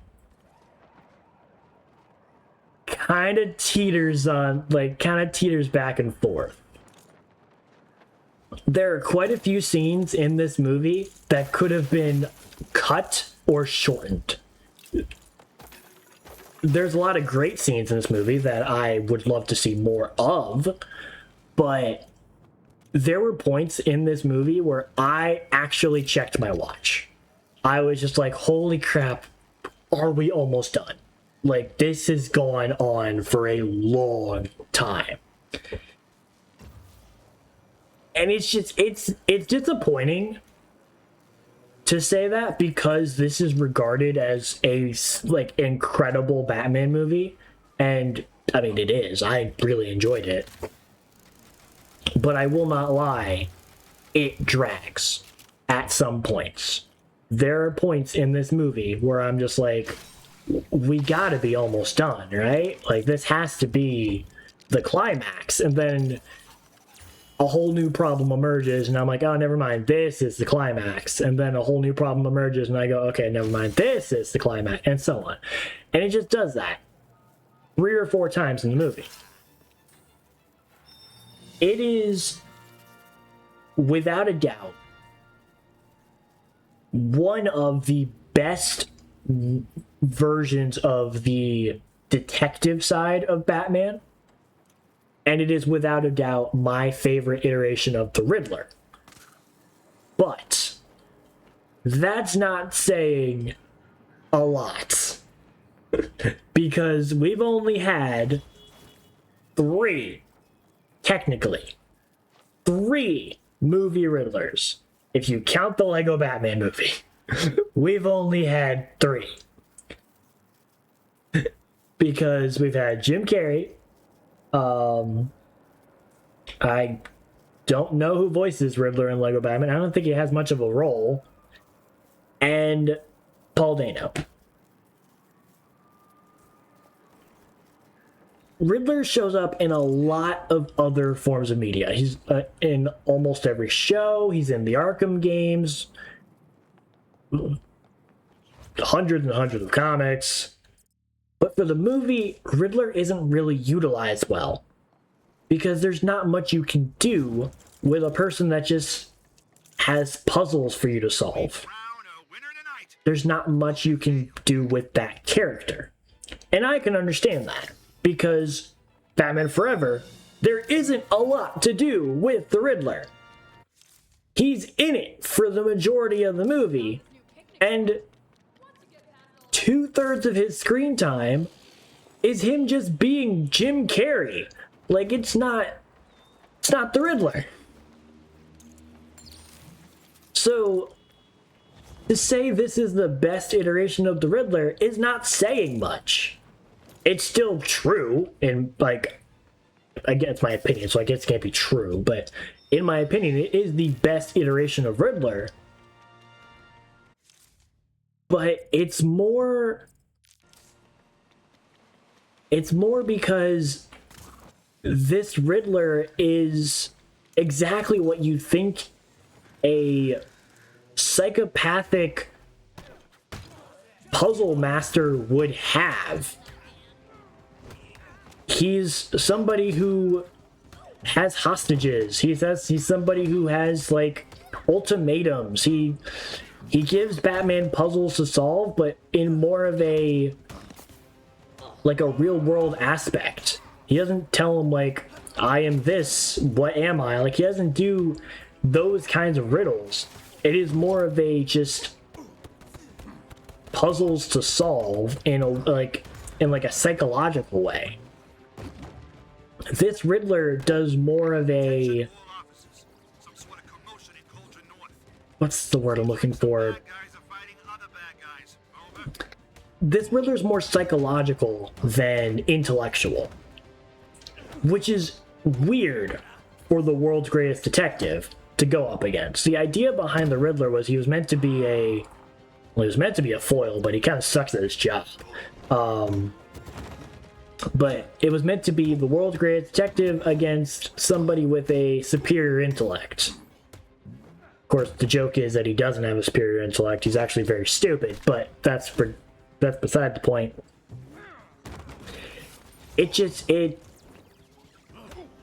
not it's not a classic take on the Riddler, which is why I think it does such an interesting job and why it's one of the better interpretations, because it's something we haven't seen of the Riddler.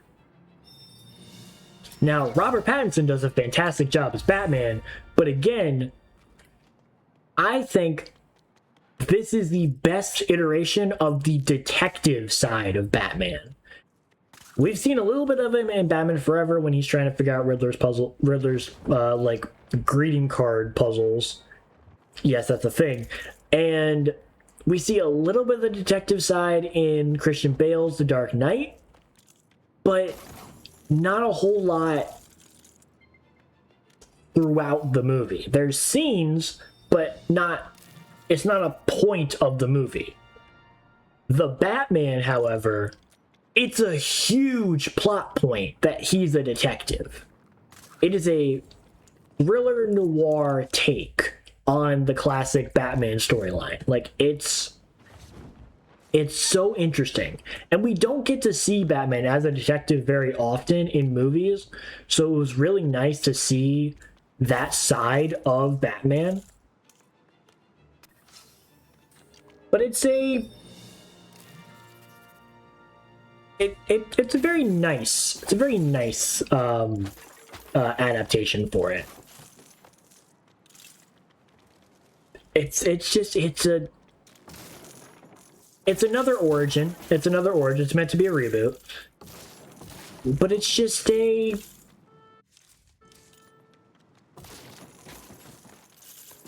it's a well done origin for Batman. And the Batman Part 2 that's supposed to come out next year is definitely gonna pull.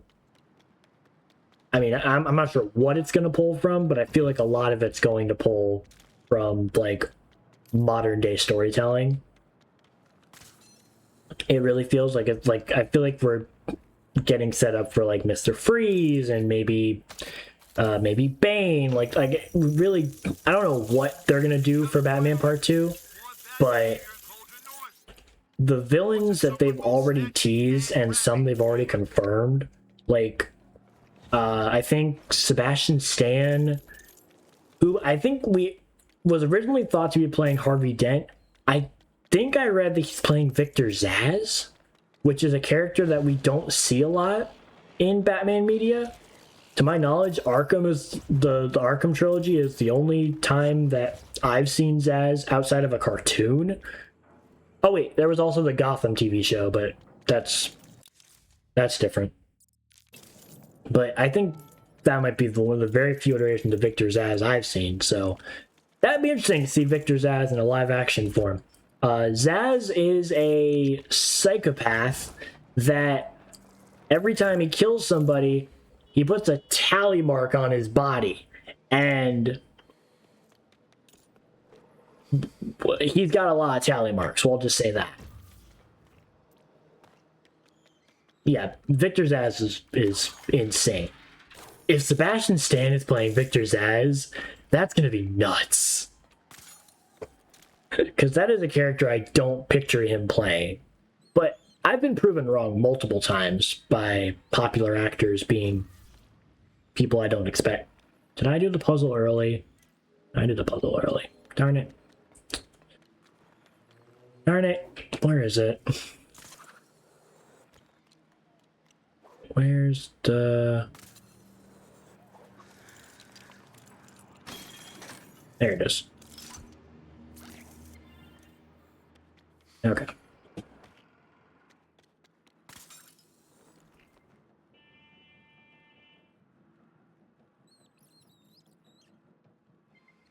Da-da-da.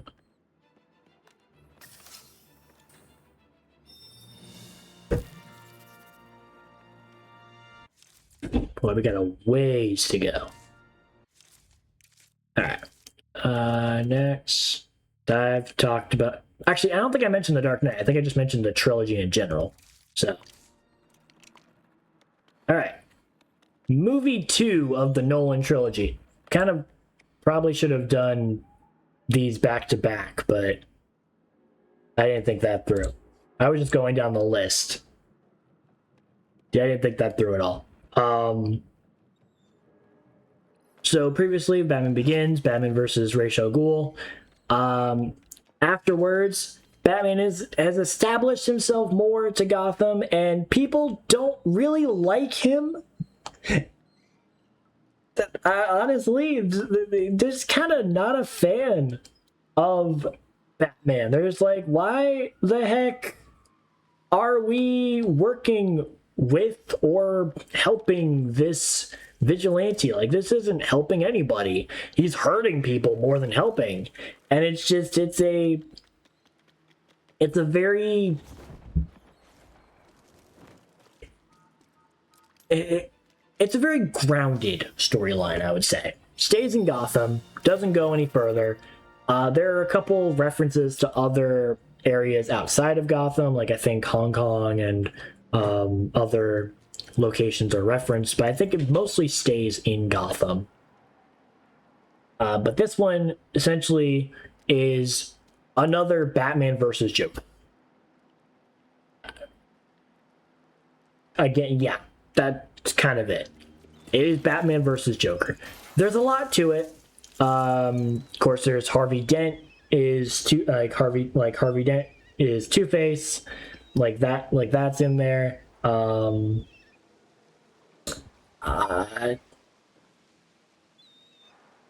can't remember if they set up.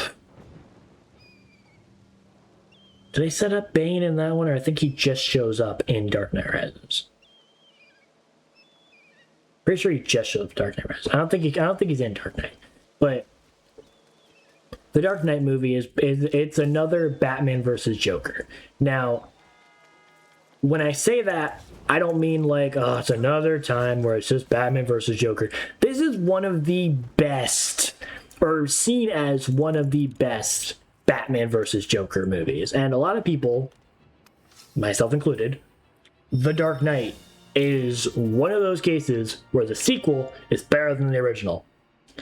And I mean, a lot of people even classify Batman Begins as a prequel, so it's funny that people call Dark Knight a sequel, because the sequel to the prequel would be the first movie.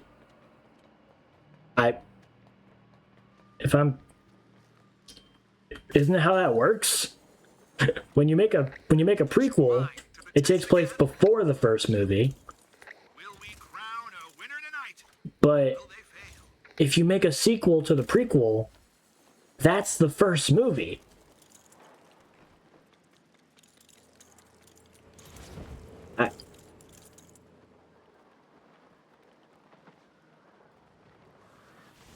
That feels incorrect, but I can't think of how else to say it. Because, like, the first thing that comes to mind is, like, when people think of prequels, I mean, Star Wars comes to mind, The Godfather comes to mind. But, I mean, with Star Wars, it was different.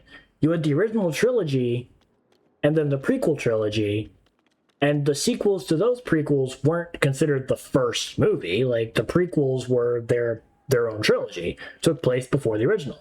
But for this, Batman Begins was an origin story, so it would be seen as the first movie. Challenge ahead of you. Let's But a lot of people consider it as a prequel.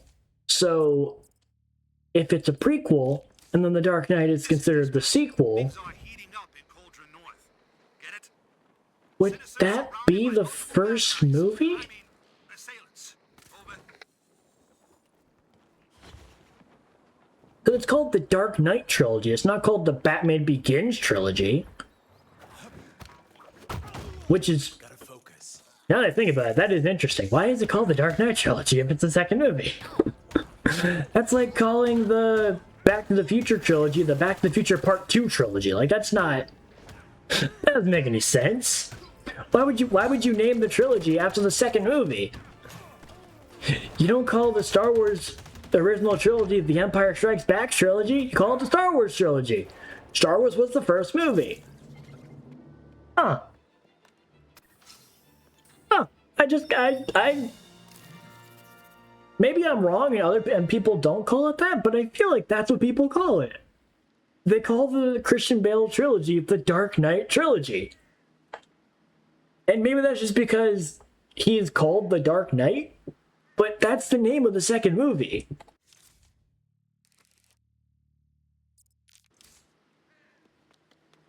This is what happens when I just ramble. I ramble, I don't think about what I'm going to say, it just comes out, and then I have other thoughts on top of it. That's just how this goes.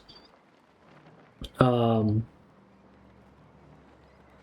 yeah, it's a Batman vs. Joker movie. It's mostly Batman trying to find the Joker, because it's Heath Ledger as Joker. I'm not sure why it took me so long to mention that. But it is Heath Ledger as Joker.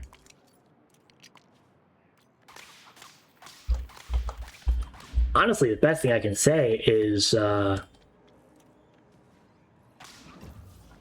lot of it is referenced in this game. Chapter 4 is the Dark Knight trilogy. This is dispatch. Or Things are heating up. the Dark Knight, not the trilogy. Get it? That guy's turning the town to total trash. Because the prologue is very Batman Begins-esque. Minus the Scarecrow part, the prologue is very Batman Begins.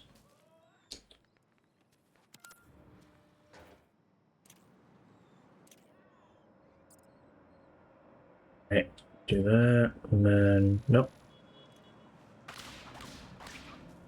Right. What? Did I not do it? It's stuck again, but I don't know how it's stuck. I lowered the platform.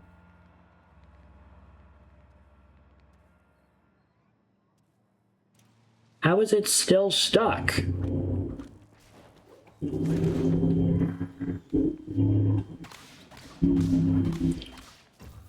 Did I glitch it? I might have glitched this one. Alright, let me try reloading it.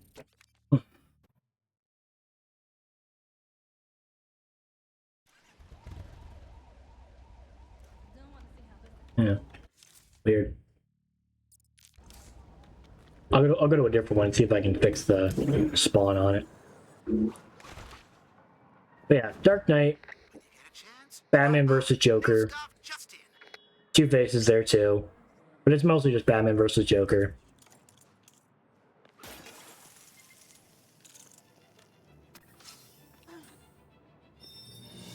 A new toy, huh?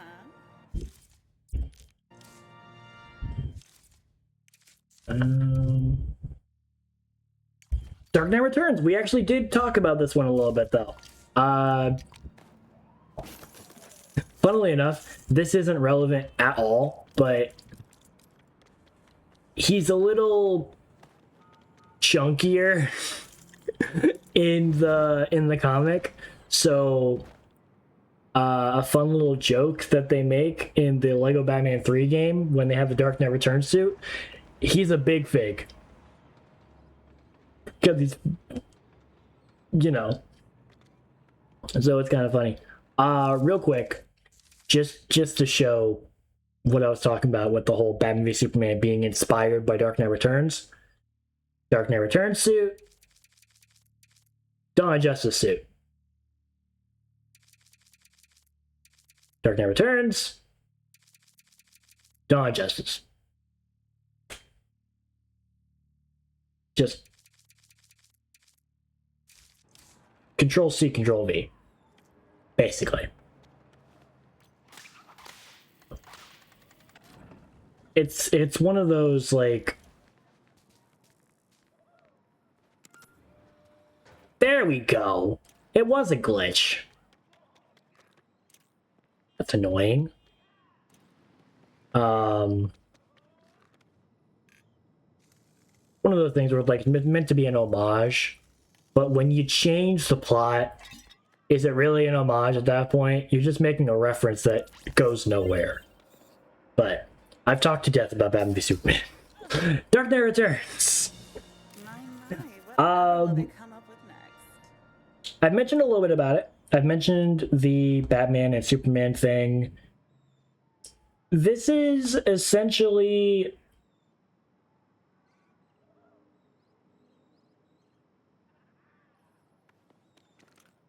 Bruce Wayne's retired. He's not Batman. He's very old. He's no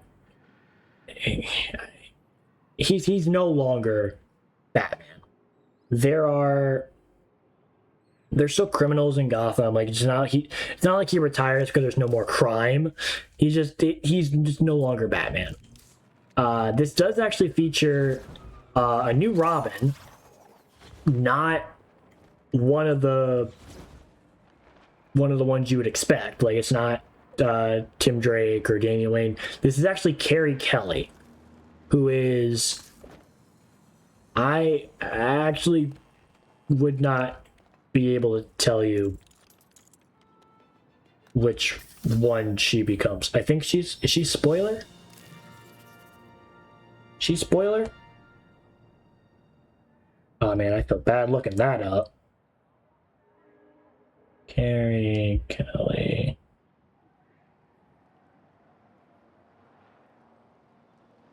Robin.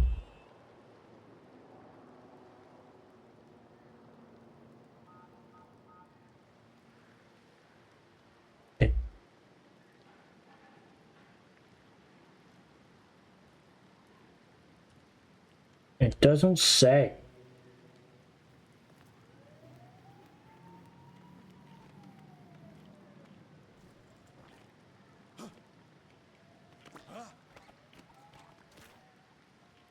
Spoiler Stephanie Brown? Is that why I'm not remembering who it is? Who's spoiler? Yeah, spoiler Stephanie Brown. That's what I thought. So is Carrie Kelly just a Robin? Is she not anything? I'm seeing Batwoman, but I thought that was Cassandra Cain.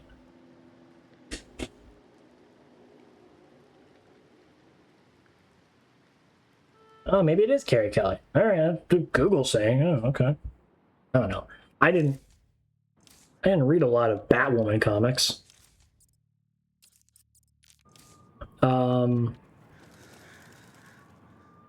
But yeah, best description I can give, or best quick description I can give.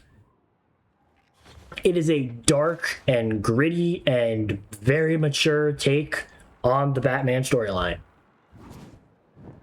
Features the Batman v Superman fight where Batman wins. It's a very brutal fight with Joker, and the movie, especially the Dark Knight Returns movie. Dark Knight Returns is so big it gets split into 2 parts. Dark Knight Returns Part 1, Dark Knight Returns Part 2. Dark Knight Returns Part 2 is, to my knowledge, if it's not rated R, it is damn well close. Let me Google it. Dark Knight Returns Part 2. Movie.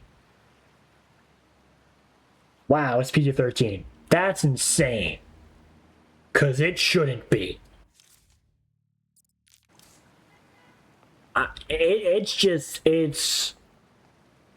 It's gruesome. It really is.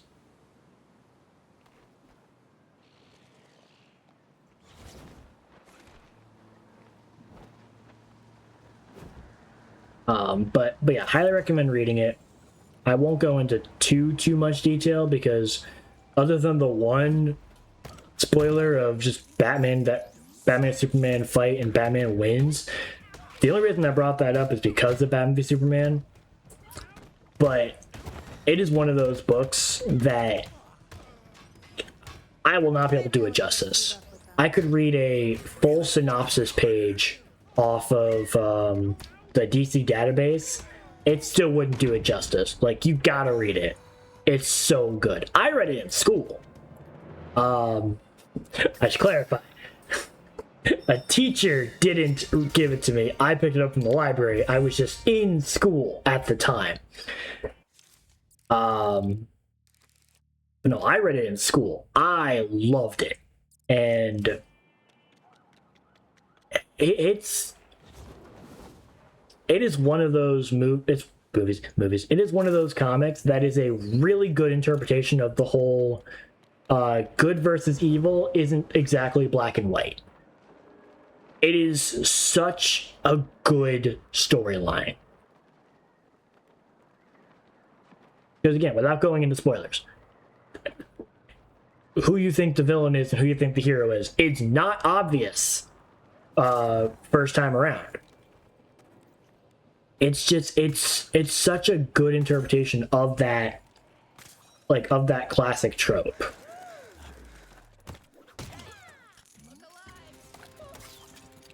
Bye-bye. That takes care of that. They must have known they had no chance against us.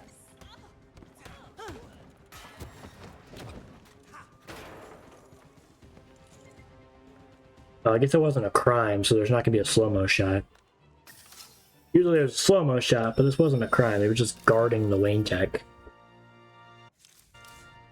Alright, let's talk a little bit about it. Oh, the Gray Ghost! I think I've actually talked about this before when I first got the Gray Ghost uniform, but we'll talk about it again.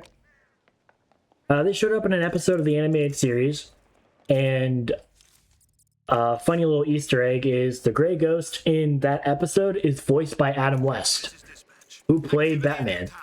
So it's just Batman and Batman hanging out. It's actually really funny. But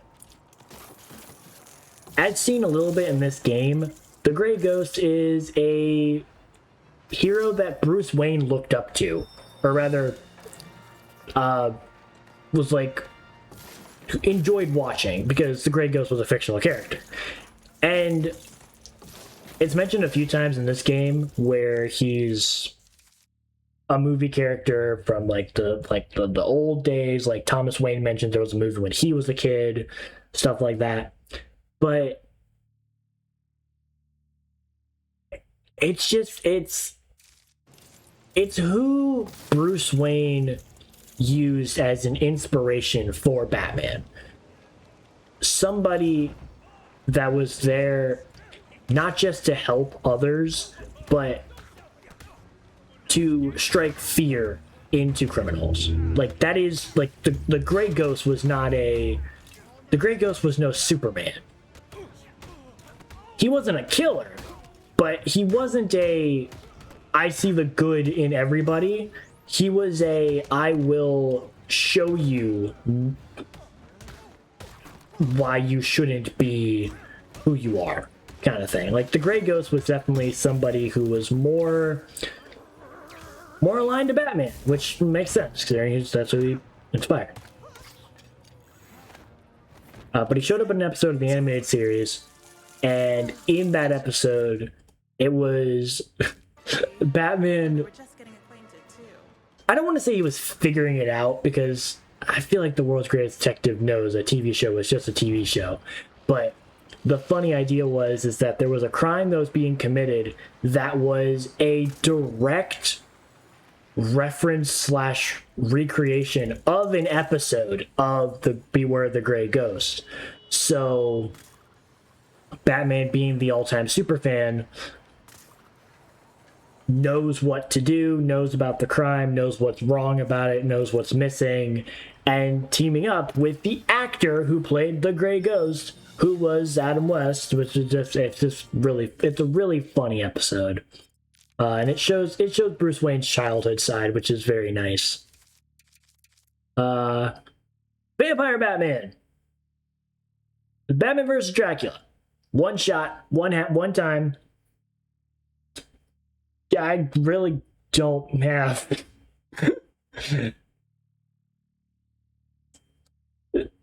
There isn't much to say about it. I'm gonna Google it just to be safe.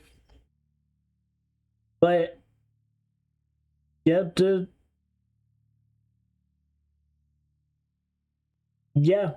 Batman vs. Dracula.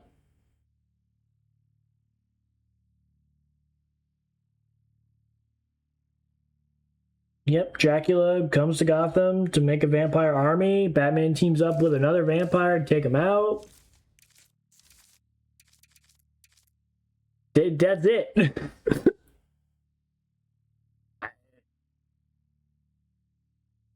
You know, it's just it's a. I shouldn't say it's a one-time thing. This was a one shot, but it was part of a trilogy of Batman and Dracula that I didn't really read a lot of because I wasn't a huge fan of the first one, so I didn't really think to look into the other two. But it is an Elseworld story. Obviously, Dracula doesn't come to Gotham Citizens are engaged in a struggle over some valuables. in any other form of media, so it is very like contained, similar to Gotham by Gaslight. Yeah, similar to Gotham by Gaslight. Batman vs. Dracula just happens in that little contained Gotham, that little universe. Nothing more, nothing less. I did just equip the Batman Zero Year. This was a Scott Snyder storyline, and I mean Scott Snyder's an incredible writer. He's actually the one that writes the Absolute Batman, which I don't have the suit for. Crap! I knew I missed one. I don't have the suit for Absolute Batman because I haven't done the Zoo Animals missions. Crap. Well, considering I'm still reading it, I probably shouldn't talk about that one because there's stuff I don't know about it. But the Batman Zero Year is it's a very long storyline. It's essentially a reboot origin. It's a modern origin story, which is odd to say. But there's so much. Like I'm even scrolling on Google right now just to see if I can find where it actually starts. It's all going down in Newtown. But there's so much with this. There's the Riddler, there's the Red Hood gang, there's Dr. Death, there's the Jim Gordon storyline, there's Harvey Dent storyline. There's so much with this suit. And this isn't even one of the main ones that he wears. Like Zero Year, this isn't even the main Zero Year suit. I mean, it's got the purple gloves, so this is as close as you're going to get to it. But it's kind of like an homage to Golden Age, which I know I have. I pre-ordered the game. There it is. This one had the purple gloves. This was in the 30s and 40s. So Zero Year, which came out in it doesn't tell me. It doesn't tell me. It just says 21, 27, and 29 to 33. I'm just going to spitball because it's Scott Snyder, so it's got to be after 2011. So I'm going to say 2013, 2014, around that time. Because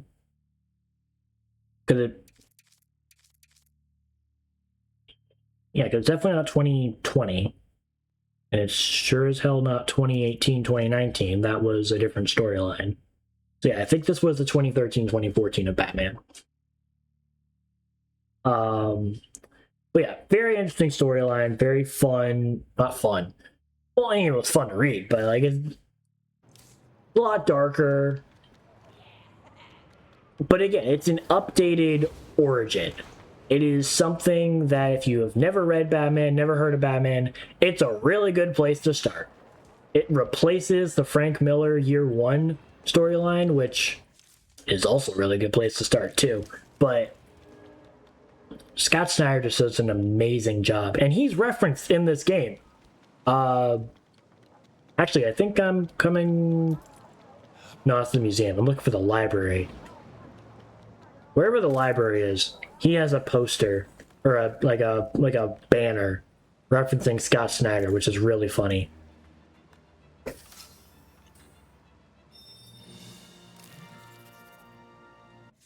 But that's basically all I can say about Zero Year. ZNR. This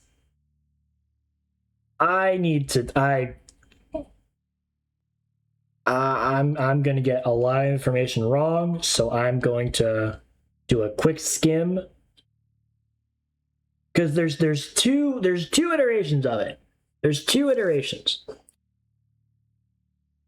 There is the original that this is referencing from the Silver Age, and then there's another one from the Modern Age where it is more of a secondary personality, like a split personality kind of thing. It's so weird. And the fact it's in this game honestly doesn't surprise me, considering that it's supposed to be a legacy game, so it's going to have even the stranger costumes. But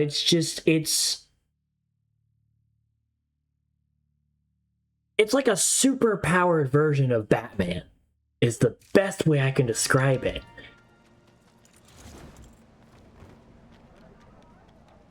He's got like superhuman abilities, but he's also not in control of said abilities.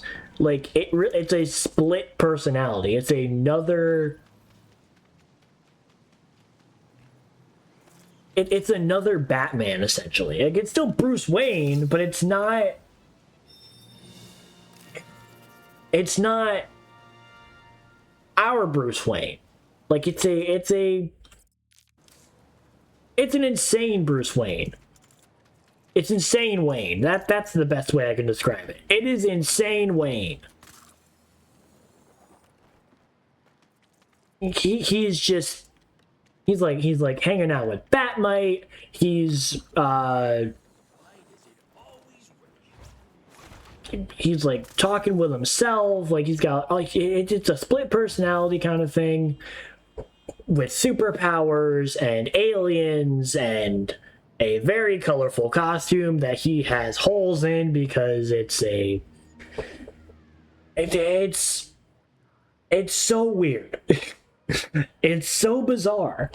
And the weird thing is that there is a bizarre Batman, Bizarro, the Bizarro storyline, Bat-Zarro, who is Bizarro Batman, and that's not this. So it's a whole different thing, and it's so funny because it's just so unserious. But I mean, that begs the question, like, how could you possibly do a serious take on a superpowered alien, like a superpowered alien enhanced version of Batman? And did I miss something? Why didn't it go off?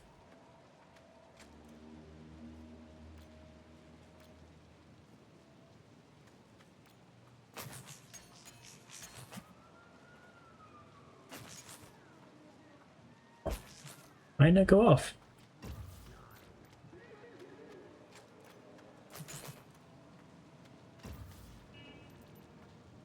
Oh, is it the other way?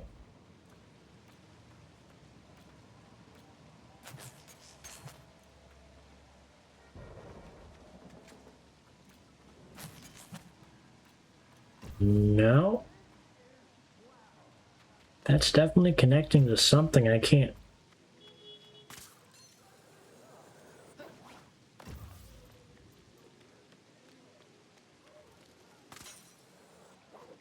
Oh! Wow. It's not plugged in. That makes a lot of sense. Gotta plug it in first.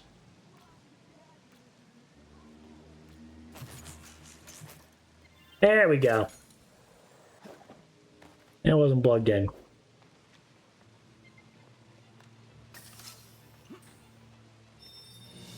This is dispatch. Activity in Newtown. Yeah, that should be all of them that I have unlocked. I don't have all the suits yet.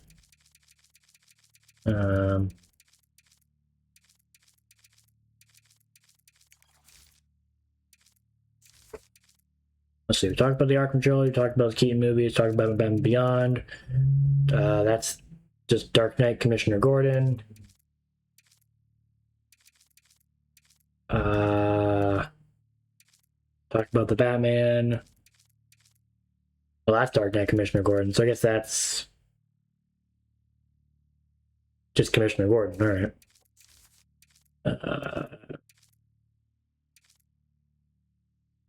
I mean, yeah, we didn't talk about Batman 66.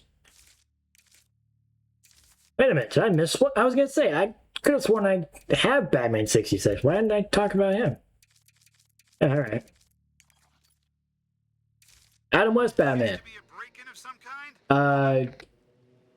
Over the top comic book style, not comic book style, but the one that has like the onomatopoeias on screen. That's where this came from.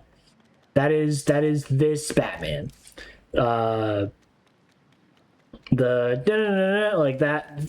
That's this. So the na Batman thing. That is this Batman. So Adam West, Burt Ward was Robin. I don't know who played Catwoman. Cesar Romero was Joker. I'm blanking all the actors. I wasn't alive, obviously. And I didn't really watch a lot of the show. I watched the movie, but I didn't watch a lot of the show. There were a couple episodes of the show I watched because they were just like referenced over and over again. There's a really funny video. It was released during DC Fandom back when that was a thing. So many bad guys. But it was I can't remember if it was like an anniversary video or if it was supposed to be just something for DC Fandom. But it was Batman Beyond and Bruce Wayne. So Terry McGinnis and Bruce Wayne basically looking at an intercepted message, and it was just an episode of the 66 series. Like, they commentated over it. It was really funny. Highly recommend watching it. It's like, I think it's like 10, 12 minutes long, but it's so funny. But other than that, I did not watch a lot of the show. I did see the movie, and the movie was really funny. The movie basically has all of the rogues teaming up to capture Bruce Wayne as ransom to get Batman to rescue him. And it's so funny. There's even a line in the movie where it's like, I don't get it. We have Bruce Wayne. Where's Batman? Like, it's so funny.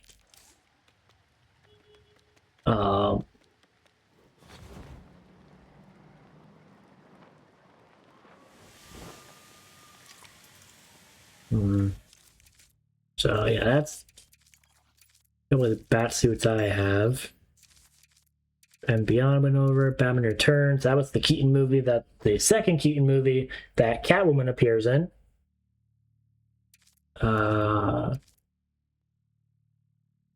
Nightfall I don't want to talk about because the game is going to do it for me.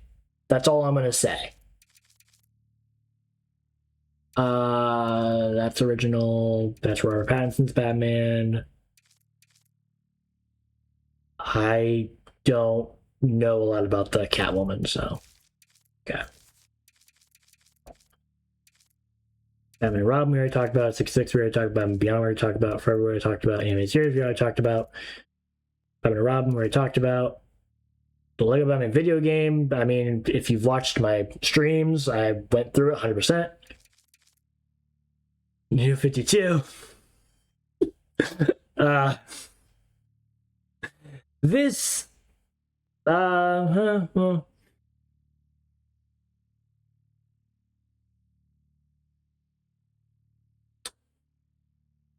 Yeah, I'm not gonna.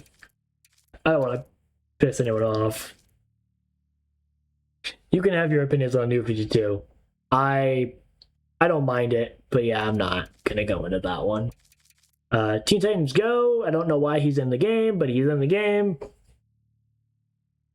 Probably because it's just DC Animated's longest running series that they just put him in there. I would have gone with the original Teen Titans Robin, because if you're gonna put a Teen Titans character in there, or a Teen Titans suit in there, I would have gone with the original one.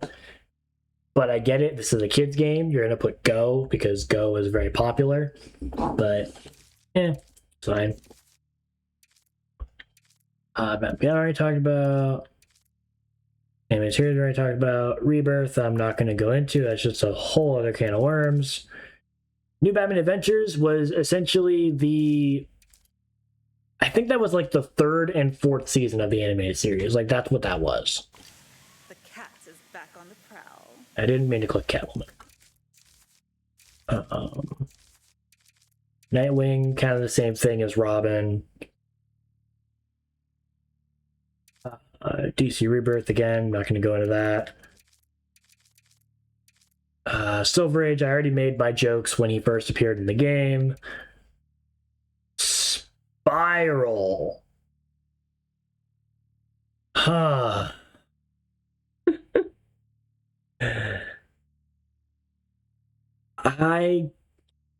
I did not read a lot of Nightwing comics, so I don't know a lot about Spiral. I just know that he's very different from Nightwing.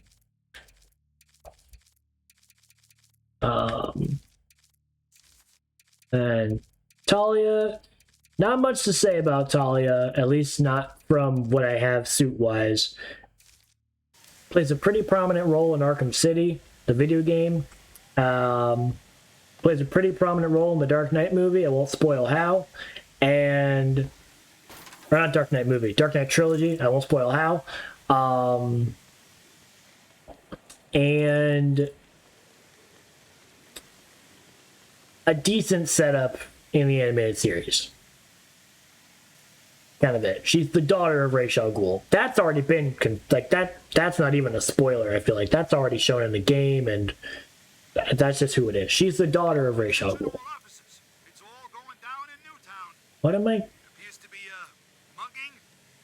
Oh, that's not right. Over. Oh, I get it. Water spouts.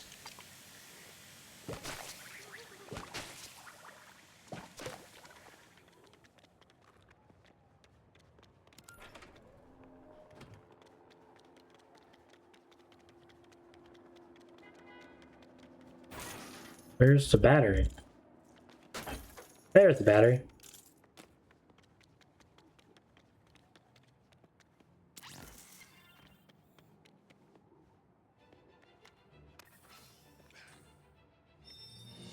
Does this come with instructions? Alright, we're almost done with Newtown.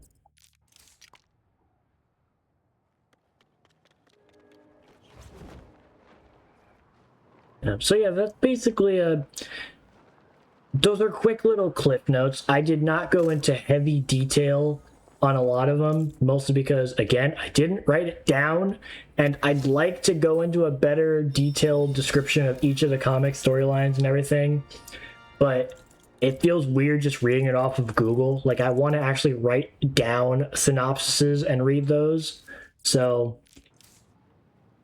maybe like on a later stream or something, I'll go into more detail for them, but it just feels really weird just Googling it and reading it off of Google. Like, it just feels like cheating. So like, I want to go into some of these with actual knowledge that I have, and I do have knowledge of a lot of Batman storylines, but not off dome.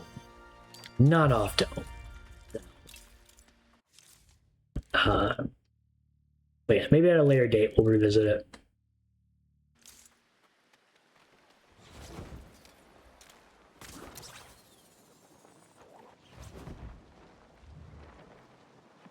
All right, it's down here, looks like.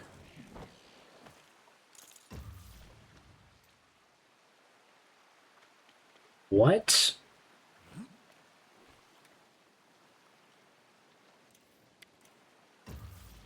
What do they want me to do?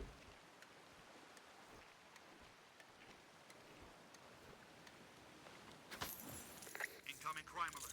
Make your way to Gotham Village. Wait, the bad guys are fighting? No, why? Better check it out. Over. Alright, so that's Nightwing.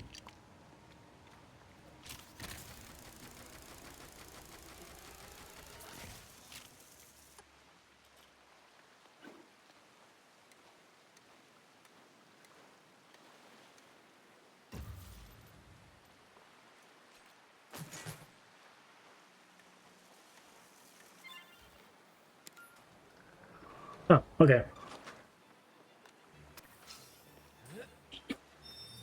Neat. Alright. There's one over here. Look around. One of the zoo animals should be here. Yeah, I think you get the absolute Batman suit, but I don't have time for that right now. I'm on a mission to get Wayne Tech caches.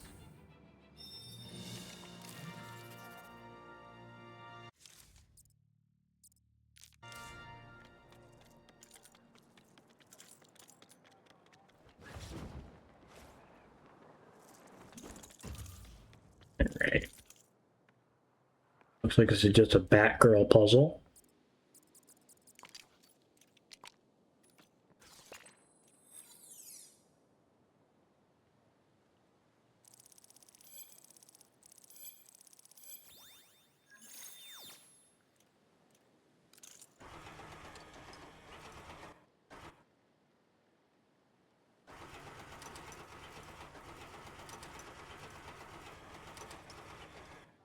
Alright, so I have the cage lifted off, so now I just need to enter the code. So I gotta find the code. Wonder where the code is.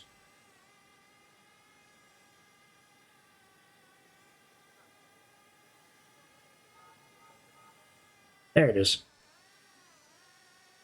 There's the code.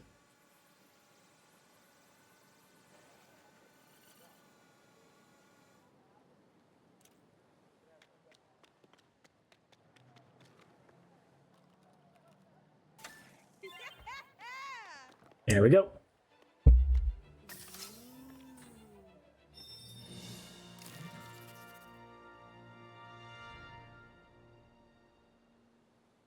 Batman the Animated Series? Who did I just get? Oh, talk! Nice! That's interesting, because I thought... Oh, alright. I didn't know that suit was in this game. I mean, it makes sense. There's an animated series suit for everybody, so... every playable character should have it. But that just goes to show how many Wayne Tech caches I have in my personal profile. Not that many to know this suit's in here.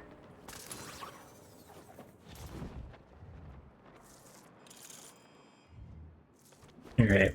Got the latest and greatest in for you. Okay.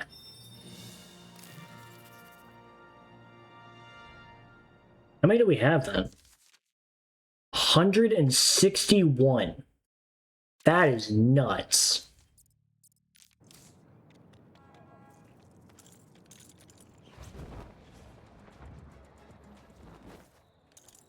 I mean, granted, it's just flying around and clicking triangle. There's a few puzzles, but a lot of it is just finding them on the map. So, there's that.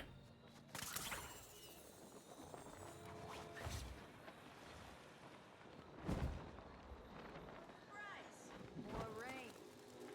Oh, is this below? It was left.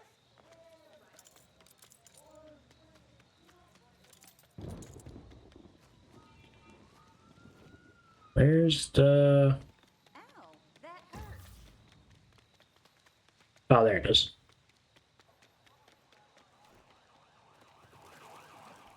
No, if that's not... That's not a bridge. I mean, it is a bridge, but it's not.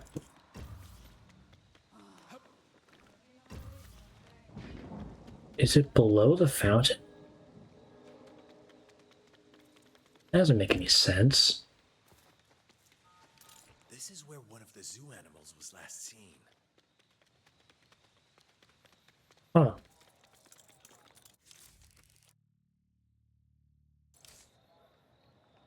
Um.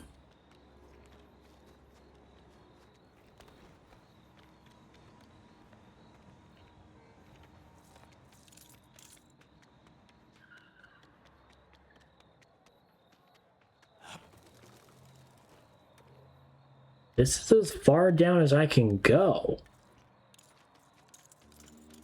I mean, there's one over here, but that's not the one I'm looking for. Attention all officers. Incident in Gotham Village. That guy driving way over the speed limit. Over. I don't think I can go any lower.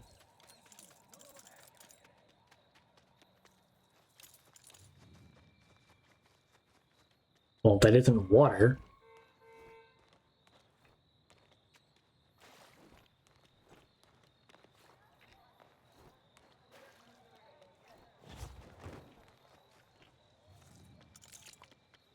Is the statue important?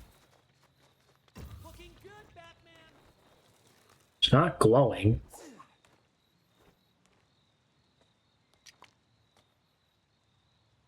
Huh. Let me try diving. No, I didn't do anything.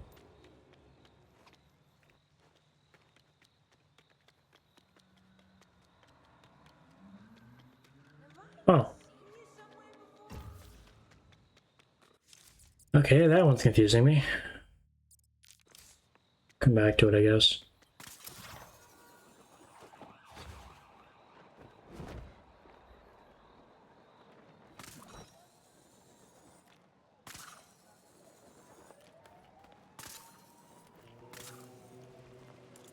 Oh, hello.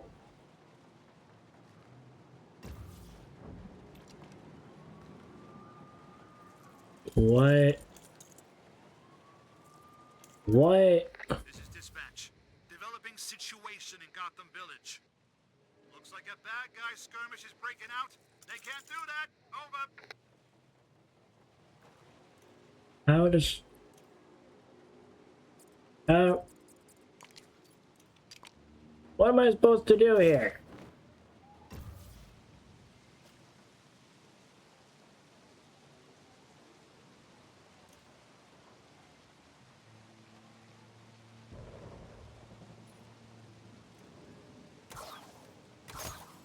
Hey, wait, go over there. Go over the electricity. No? Okay. Hell.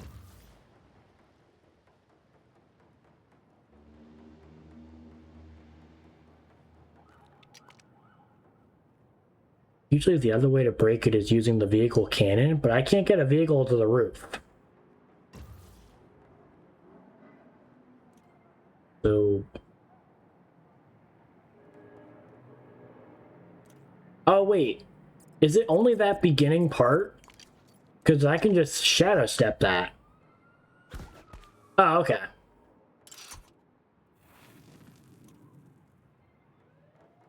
I thought it was all of them.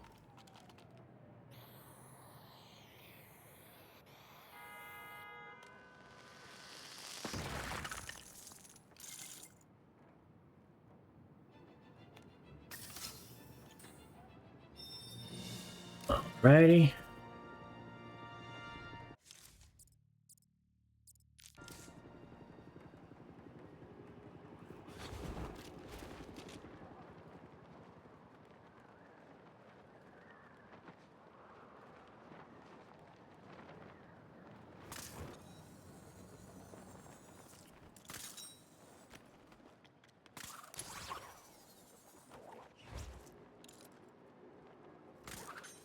Do. There it is.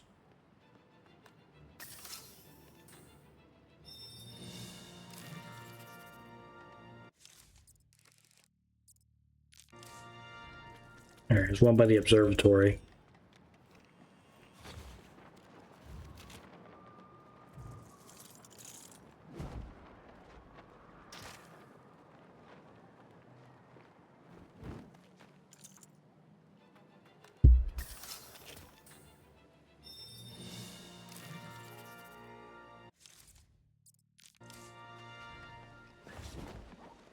Do.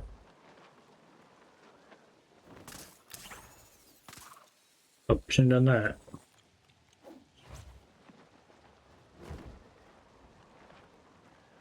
That should be fine. I can make that glide.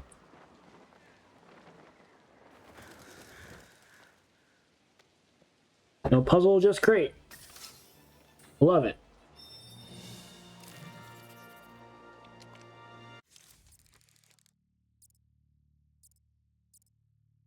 I'm gonna do that one, and I'll fast travel to the other one.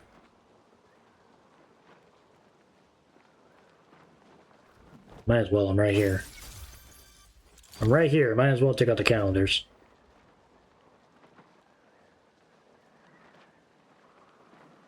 This is dispatch. Developing situation in Gotham Village. Citizen is fending off a wannabe thief. Over.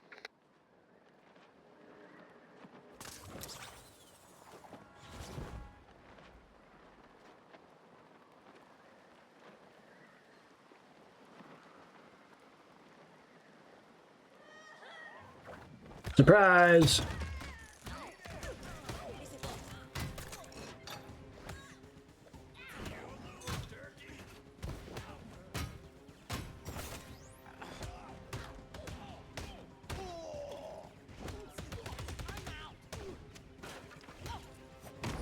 Kick to the face.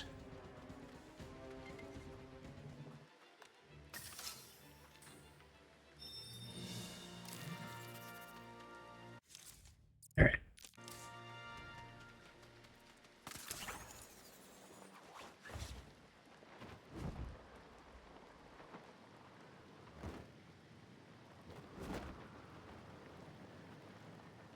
Is it up there?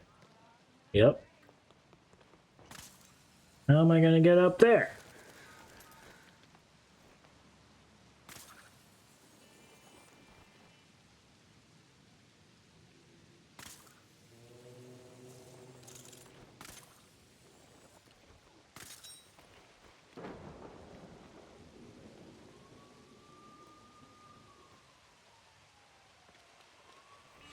Oh wow, from Wayne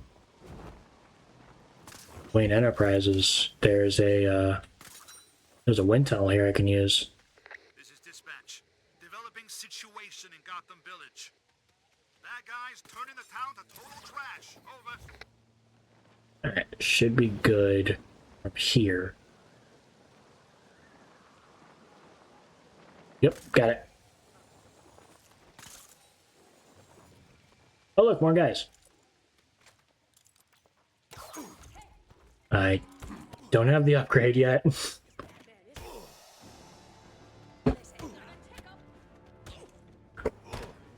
That's fine, I have 2 focus bars, so I can do 2 takedowns.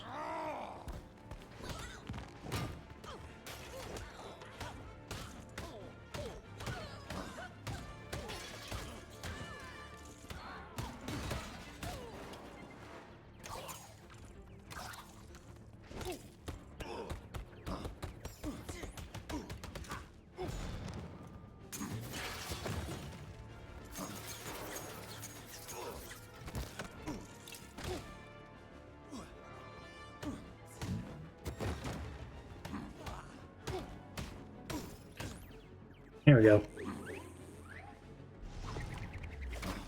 A butterfly net.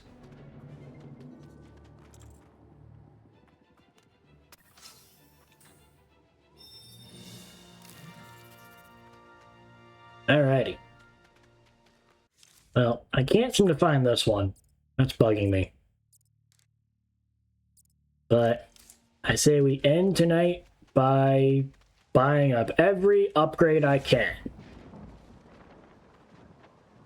Incoming crime alert. Make your way to Gotham Village. Citizen is being held by bad guys. Approach with caution. Over. Just buy them all. I have 230 chips.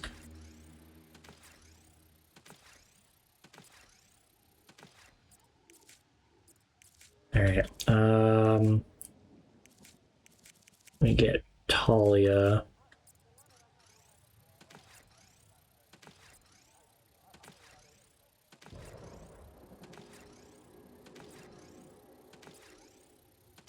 Okay, and then definitely want Nightwing.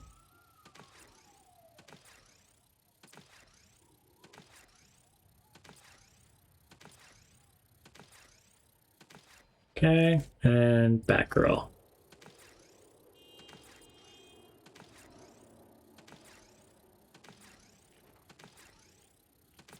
Robin's kind of pointless because he's no longer Robin, he's Nightwing. So we'll use the rest on Catwoman.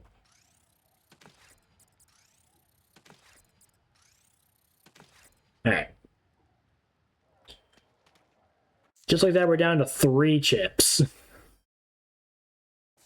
But that is every upgrade for Batman. Or Batman's gadgets, I mean.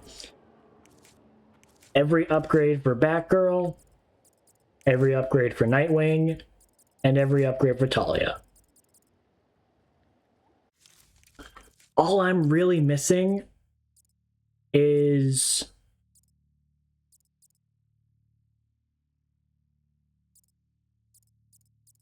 probably if I can get one more skill brick to get full power, and then we should be set to take on the end of this game. We should be set. So next week I'll probably do one more stream of free roam, and ideally it'll be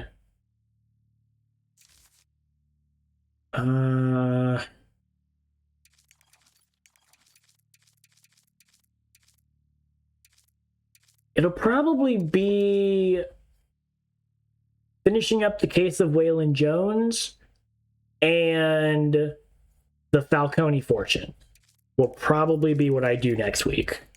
So we'll turn those on. So yeah, there's aren't a lot on the map right now because once you do one, the others open up. So there's only one for Waylon Jones because it's one at a time. But we'll probably finish up Waylon Jones and the Falcone fortune next week. See if I can get a skill brick out of that.